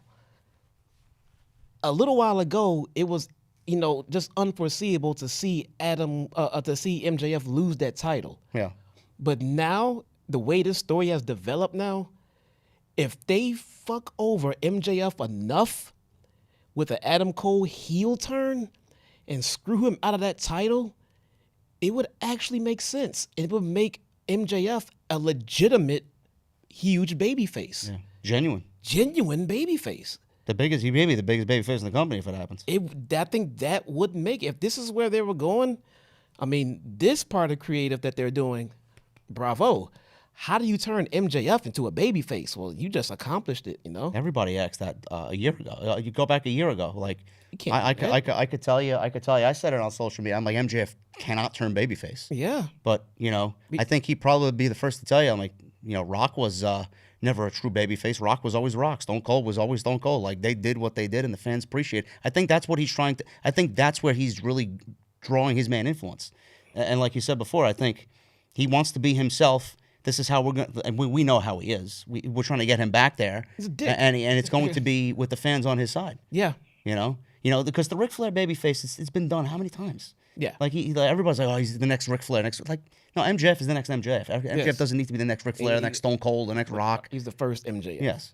So I think that's great, and the story is going to get him there. Yeah. But after the Dynamite Diamond ring, we get Roddy coming out. Roderick Strong showed up. He low kicked MJF right between the balls, gave him a low blow, and then Adam Cole gave MJF another Panama Sunrise. He lowered his knee pad to lower the boom, and he made the cover. Referee was still down. Crowd in Wembley was chanting a 20. MJF kicked out at a slow 2 count by Bryce Remsburg. He gave the old Earl Hebner 2 count, a slow 2, when he used to get beat up. Did 1 and he faint. Yeah. Wake back up and do 2 and Typical faint Earl again. Hebner. Yeah. So we got Roderick Strong sliding the AEW title belt into the ring. He told Cole to use it. Do it, Adam. Do it. Cole took off his shirt, the Better Than You Baby shirt, threw it to the side, picked up the belt, stood behind MJF. He seemed conflicted on what to do. He threw the belt outside. Roddy left like he was all pissed. He's like, oh, fuck this guy. He left like he got dumped. Yeah. MJF, all of a sudden, gets a small package on Adam Cole and wins the title. Because of the conflicted Adam Cole watching Roddy walk out, MJF reaps the benefits. But MJF didn't do anything wrong? Nope. He didn't do anything wrong? He didn't do it. If he would have pulled the trigger, he'd be champion right now. Yeah. He couldn't do it. I thought they were going to do it. I thought they were going to go ahead and turn him, and I thought that was it. But he was self-conflicted again, and it cost him. Yep. Fantastic story. There were a lot of teasers through this thing. Cole worked, I think, mostly a heel match. MJF worked the babyface with some conflicts of dipping in and out of his babyface character and him being a prick. But at the end of the match, Cole was crying, sitting in the corner crying. He couldn't believe what happened. And MJF was like going over to console him, and Adam Cole pushed him away. Didn't want anything to do with him. So MJF goes to the outside, gets the Ring of Honor Tag Team titles. He's like, you still got these, buddy. And he's showing Adam Cole the Ring of Honor Tag Team titles. He's like, you never... And then Adam Cole throws the titles out of the ring. Throws the titles out of the ring, and then MJF gets into old MJF. So you never fucking cared about me, and you were never my friend. He threw the AEW title belt at Adam Cole. Hey, you want it? It's more important to you than me? Throws the belt at him. Take it. Cole picked up the belt. MJF stood with his back turned. Hit me. He wanted Adam Cole to hit him. Cole dropped the belt. MJF turned around and saw Cole staring at the belt and staring down. Roddy was out there even egging Cole on, do it. Do it. So at the end of all this, they ended up hugging, and the show was going off the air. Pyro went off in Wembley. It was a great feeling, great sight. Best friends still brochachos, man. We're not ending the storyline yet. Tony Khan knows where his money's at, and that's why he's not ending the storyline yet. This was fantastic stuff, man. Yep. I think something I can appreciate here that I don't know if anyone noticed. One of my complaints about this match is they got 2 babyface going into it with each other, Well, that's how good Cole is. He worked the heel. and then came out of the match being right back in the same place he was. Yeah. He went in as a babyface, turned heel for the match, and came right back to babyface at the very end of it. Mm-hmm. That's a performance, man. Yeah. That's good stuff. Everybody left very happy with that main event. I don't think anybody really was disappointed with what happened there. The story's great. It's the best thing AEW's got right now. You got 2 world-class athletes there wrestling for the World Championship. I don't know where they go into All Out now. I mean, Wednesday's going to be a big show. Wednesday's going to set up what's going to happen at All Out. So. Wednesday has to give us the whole card. Yeah, I mean, MJF clearly is defending the World Championship. I mean, it would be stupid not to have him on the show, but how do we get there? Is it against Cole? Is it a tag team match of some sort? I don't know. I don't know what they're doing, but All In. A lot of people criticized it. You and I criticized it. The lack of story. Tony Khan waiting 2-3 weeks. Let me pause you for a second. I just thought about this. Do we need MJF to defend the title at All Out? He is a tag team champion. They can progress this story to the next pay-per-view by just having them defend the ROH As long as they're there, yeah. Yeah. I mean, they could. They could. If they don't, like, I agree with. If they don't have a championship match, don't force one. Don't force one. Yeah. Put them in the main event as the ROH tag team champions. Yeah. They can lose them and break up then or whatever the fuck they plan on doing for the storyline. Yeah. But that's a reason to have Adam Cole and MJF on the show because you need them on a pay-per-view. Yeah. Without defending the world title and forcing a situation that's not there. Yeah. And All In. I was about to mention All In before. I don't know if we're going to get to all the super chats because we are actually on a limited time here, guys. You guys have blown me away with the super chats. I mean, we got almost $550 in super chats. I think we get the green light to go ahead and do your super chats, bro. Okay. Yeah. The pay-per-view. A lot of criticism. At the end of it, Tony Khan, I said this on social media, and I'll probably say this to him if I ever have the opportunity to actually shake his hand. He's Mr. Pay-per-view. Yeah. He is Mr. Pay-per-view. I don't think there's one show, no matter how many fans are crying about build and story and lack of this and lack of that, you know, he always ends up being right in the end because at the end of the show, everybody leaves happy and everybody's like, this was the best show that Tony Khan put on all year. It's the same thing. I mean, was this the best AEW show of the year? I would probably go out there and say yes. It has to be. I thought it was better than Forbidden Door. It has to be. Yeah. I mean, the crowd alone made it as such. With the crowd and the ambiance we had on this night, the only thing that would have not made it the best pay-per-view that they've ever done is if they would have stunk up the joint. Yeah. And they did not. Which, I mean, they don't have the They roster never do. They don't have the roster to do They that. can't. So add in what they always do as far as performance with that ambiance of 80,000 people, this easily. Yeah. Easily. I thought this was the best AEW show of the year. And the London fans too. I mean, you got the best crowd of the year. You got, I mean, I don't know if it's the best crowd all year in pro wrestling. I mean, Puerto Rico was pretty hot for Puerto Rico was fucking for hot. back. I mean, that's going to be tough. That was a hot crowd. And a lot of people were like, "What's better, All In or WrestleMania?" I mean, I'm be honest. Before even night one of WrestleMania was pretty epic. But I'll be honest. I don't remember the overall feeling of WrestleMania when it was done. Yeah. I don't remember. I have to go back and watch it now to then compare the two. Well, you were here, so I mean, I think you're more partial to this than being there because you weren't there. Exactly. You know, Exactly. So we felt that crowd, but he's going to do it. I mean, this motherfucker's going to do it. He's going to have All Out and All In a week apart. He's actually going to get through it in one piece where we thought it was going to be rocky seas and, you know, creative this and creative mess here and creative mess there. He's going to do it. It's still a little bit of a creative mess. We got no bill. We didn't get enough bill coming into All In, and we still got to get. You know, our next Dynamite is now, you know, the recap show and the go home show. Yeah. I mean, so there's a lot to do coming Wednesday, man. Yeah, it's gonna be great. But I appreciate you guys joining me here live for this special All In post.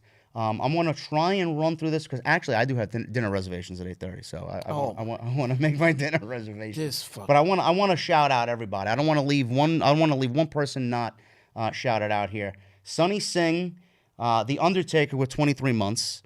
He's 1 month away from being a 24-month member here on the channel. William, he's got a $10 super chat in there. Thank you, William. I really appreciate you stopping by. Undertaker says 23-0. Absolutely. If I could get my mouse to work here. We got Francis Loop with a $10 super chat. We got Shoji with a $1.99. We got Francis Loop with another $10 super chat. Francis loves to have multiple super chats, and yeah, he does, man. It's crazy. Matt Fugitive with a 10, and Dom Wapo $4.99. A Watson with a 15. Thank you, A Watson. Eric Newton with a 20 months. He says, "Rest in peace, Wyndham Rotunda. I can only imagine what his family's going through, and would love to raise a beer to him. Gone but never forgotten." He had a couple of shout outs on the show last night, I do believe, from what I heard. Is it possible? I'm sorry to cut you off. Are you gonna be doing any specials coming up? Any special episodes coming up before the next live show? Like recording something, you know, to post, not a live. When I get back home, yeah. Is it possible? But you still have access to your super chats to give those guys a chance to hear their super chats read out loud in your next recorded show? I mean, we'll be live on Wednesday with Dynamite. I'll just read them all. Read them all then. Yeah. Okay, there we go. Yeah, I'll let everybody know in a second. Dragon Heart Yobi with a $5 super chat. Max Chains with a 13 months. He says, yo, TK was cooking last night. I will definitely attend All In next year. If you guys need to go to a show, I mean, they've already announced Wembley for 2024. So you better, because I'll be here. I don't know about Jesse, but I'm gonna do my best. you guys need to show up for sure. I'm going, so we're gonna party again next year. Nick Williams with a 5. I'm not as rich as this guy. JD and Jesse, you inspired me to go to the UK next year. Look at that. There you go. Hopefully you attend next year because I'm going to try and go to next year's All In.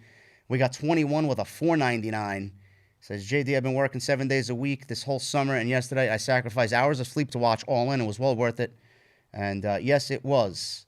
And like always, keep doing what you're doing. Keep grinding, brother. Says OTS for life. Thank you for the 5021. We got Legend with a $50 super chat. JD and Jesse in studio and in my neck of the woods. Couldn't make it to All In this year, but hopefully next year I see you guys. Stay blessed. Thank you, Legend. I really appreciate you. Easy with the 7 months. JD and Jesse in one place. I couldn't wait for this podcast. Didn't see the pay-per-view, but I knew OTS and Chi-Town are going to be as good as the pay-per-view. Thank you, man. Beyond the Script with the $4.99. I appreciate you, brother. Hikaru with a 7 months. He says, JD and Jesse, hope you guys enjoy yourself last night. Love the studio setup. It looks so nice and clean. Anyway, keep up the great work. Thank you, brother. This studio is awesome, guys. Yeah, it's fucking great. Zenova with a $1.99. What's up, fellas? Saw you, JD. I don't know why I didn't say hi. Love y'all. I don't know why didn't you come up to me at the show, man? Hey, Like, speak up, man. a couple of people came up to me. I mean, we had even one show up at the studio here today. Thinking it was a meet and greet. He did. Guys, He came in here thinking it was a meet and greet. He's like, I'm here to meet you guys. I'm like, that's not a how meet. did he know about this? What? You were late. You were 20 minutes late. Did you announce it? No. How did he know to be here? I said we're going to be at Outset Studio, and he found the studio. There's multiple locations. He Wow. somehow got the right one. Guys, come up and say hi to us. We won't choke you out. No. We won't choke you out. No. Punk them. 13 months for Kazama. Says, narcissist Punk can blur the lines on the microphone, but Perry can't. Why don't we just feud them and turn it into a storyline, huh? If they're willing to work together, sure. I don't know if that's even possible. I mean, Derek Spinner with a 5. Thank you, Derek. One-winged Will with a 4 months. FTR on the Bucks killed it. Real physical. Love you, JD. Planning on going to All In next year. Man, we're influencing one person at a time to come to London, huh? bro, I mean, Peter, a beautiful thing. Peter with a $10 super chat. Hey, JD and Jesse. Hope you guys had a blast at All In, as well as the OTS meetup. Safe travels back home. Have a cold one on me. Also, RIP to Terry Funk and Wyndham Rotunda. Thank you, Peter. Kevin Carter with 15 months. Thank you, man. 15 months on the channel. Cake with a 2.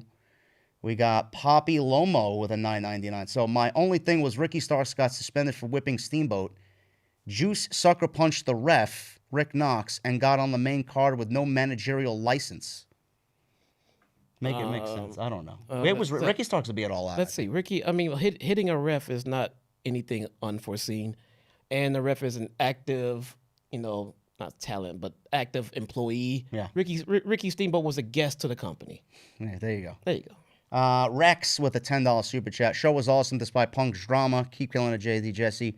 I need that Impact Emergence review ASAP. Oh, I got to go back. They just announced Will Ospreay for Bound for Glory in October, Chicago. There you go. Buy your tickets now. Yep. I'll be there. Chris with the 13 months. What's up, fellas? 13 months is a VIP. Absolutely love the setup of the podcast. Hope you and Jesse get home safe from London. All In was fantastic. All Out's going to be great, too, next weekend, man. We'll cover it. We'll be together. Jericho, $10 super chat. You may be happy to know that the Twitter community ate your best buddy Denise alive over the weekend for prematurely asking Paul White about Bray's death during an interview. Easy.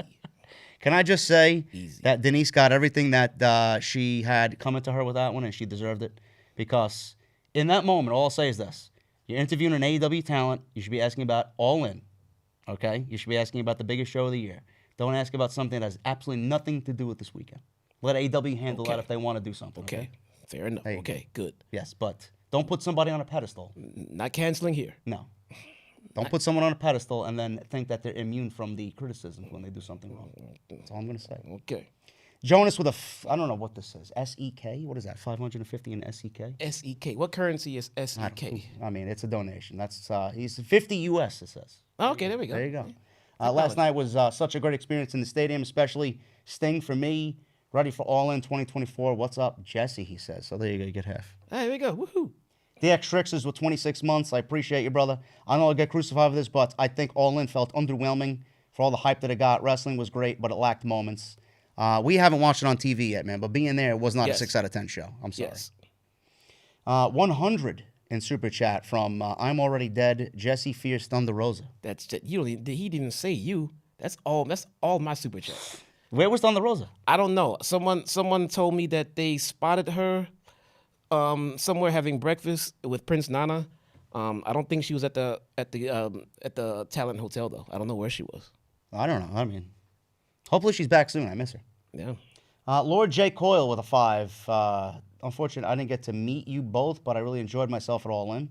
How many of you guys went to All In and you didn't say nothing to us? How did you go to All In and not see us? We were all over this fucking. I mean, I was on the hard cam all night. Like, I know you've seen the gray in my beard I saw you. on screen. I know. Yep. King Zagar with a 4.99. Hey, JD, apologies. Wasn't able to see you. I was hoping you'd be at Box Park. Bro, we walked by, we were never going to end up getting into Box Park. I went by Box Park quite a few times and it was empty. I could have went, but not just doing When I got there at 1 o'clock, man, there was a line around fucking how many blocks deep?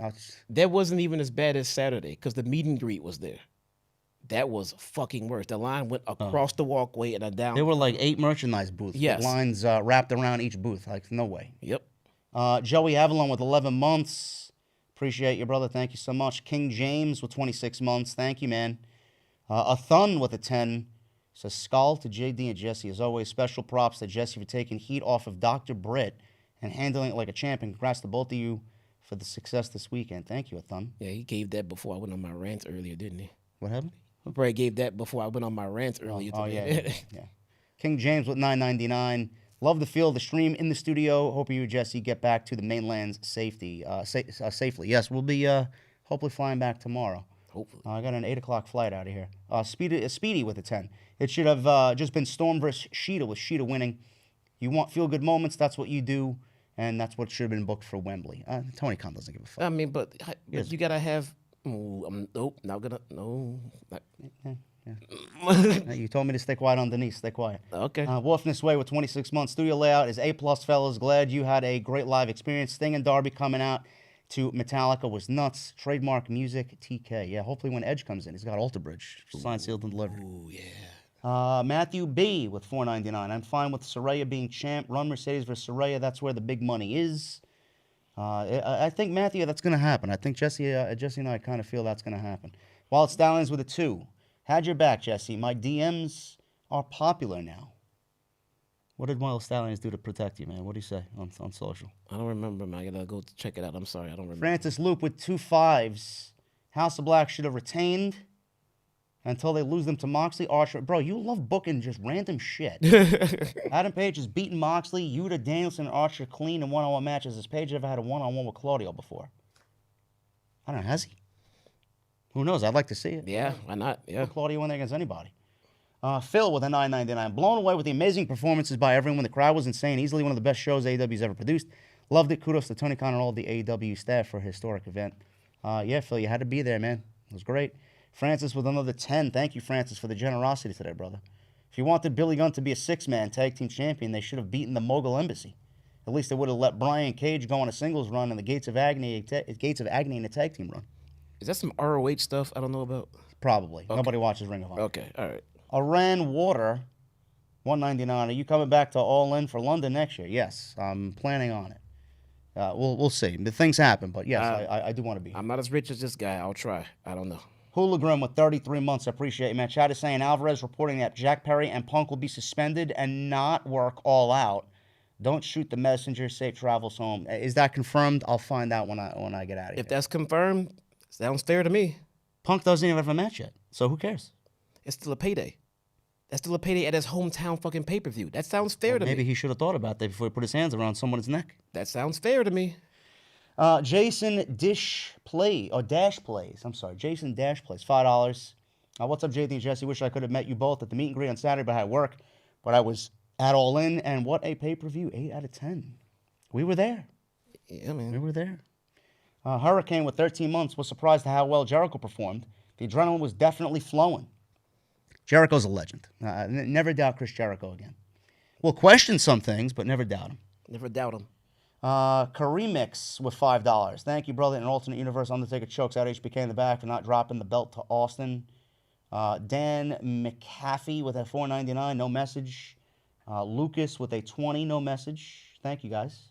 Bradley with a $1.99. This show was so good. Loved every second on TV. It was excellent. I can't wait to watch it back. Yeah, me too. Dan with a $9.99.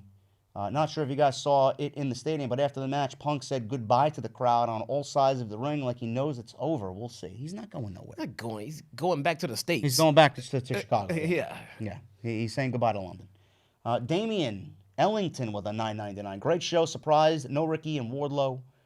Plus, would have been nice to see four-way for the TBS title. Statlander, Jade, Willow, and Athena. Athena should have been on this show for sure. Athena deserved to be on this show. Absolutely. Kazama Fury with the $4.99. Is Malachi ready to wrestle single again? I hope so, brother. I called that earlier. He nearly had to retire due to a back injury. The trio's ankle took a load off of him, and it hid his limitation. It's a good point. He was hurt. He talked about a career-ending injury, possibly, not too long ago. But maybe the six-man kind of slowed that down. Yeah, okay. All right. And Man of it, is this the last one? I don't think so. Let me see. Man of 1,005 holds, 23 months. No, this is not the last one. 23 months, brother. Thank you so much. Appreciate you for being here that long, man. YouTube, I really wish you would cooperate. We got Francis Loop with a 5. He says, I hope MJF and Adam Cole do the same thing with the Ring of Honor tag team belts as Adam Page and Kenny Omega did for the AEW tag team belts. But nobody watches. Good point. Nobody watches, though. Mm. Cake with a 2. Larry is a good boy and deserves all the treats. I would have loved to see you. Fuck you looking at me for? Read the super chats. Ozzy B with a $20 super chat. One more beer for both of you before you head home. Shirt's looking great. Hope to see you guys both next year. Safe journey home, lads. Ozzy, thank you so much, brother. London fans are fucking incredible. Unbelievable, man. Tyler with a 2 months, no message. Thank you, man. K Arrangements with a $4.99. I think we got Roderick Strong versus MJF for the title at All Out with Adam Cole conflicted. That makes no sense. I don't want to see that at all. How the fuck is Roderick Strong get I a don't title? want to see that at all. Marquise with 2. Thank you, JD and Jesse, for all that you do. Zero Kaibu with 16 months. Thank you, brother. Love the podcast set up, JD. All I wanted to say is RIP Bray Wyatt, and don't forget to follow the Buzzards. Fabian Cleveland with 11 months. Nice to see you and Jesse live in person. Hopefully you enjoyed the show together. And nice shirts, looking like twins. Yeah, look like twins. Twins. Don Parker with 5. Happy to hear both of you enjoyed London. It's making me really miss Europe. AEW put on a great show last night. Keep doing what you both do. Thank you, Don. Brian Owens, 6 months. Glad my 2 guys had fun and enjoyed the hell out of London. Hope to see more of you do shows together in the same place. Looking for All Out in my hometown of Chicago. Thank you, Brian. Deontay Smith. What happened? Deontay Smith with $5. Sorry if you guys already talked about it, but what do you guys think about the AEW Wrestle Dream pay-per-view in October? Tony Khan announced a pay-per-view in October for Antonio Inoki. Oh, yeah, that's right. Sasha will be on that show. Hopefully. I think Sasha will be on that show, for sure.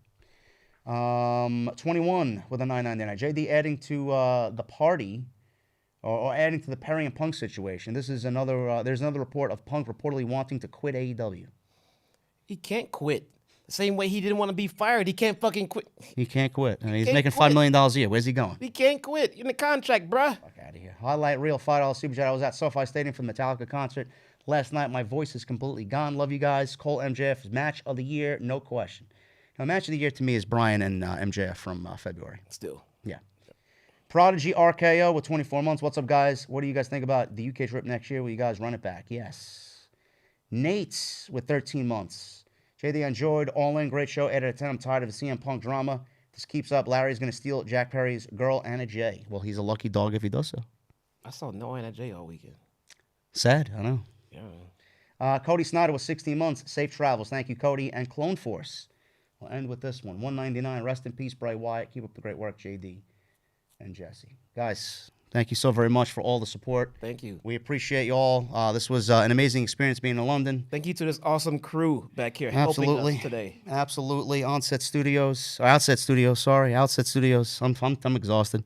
You guys have been awesome. Thank you very much for everything you do.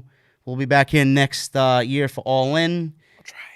I hope so. I'll try, man. I hope so. We'll be right back here, too, in the studio. Yeah, that's awesome. So thank you guys very much for all your support.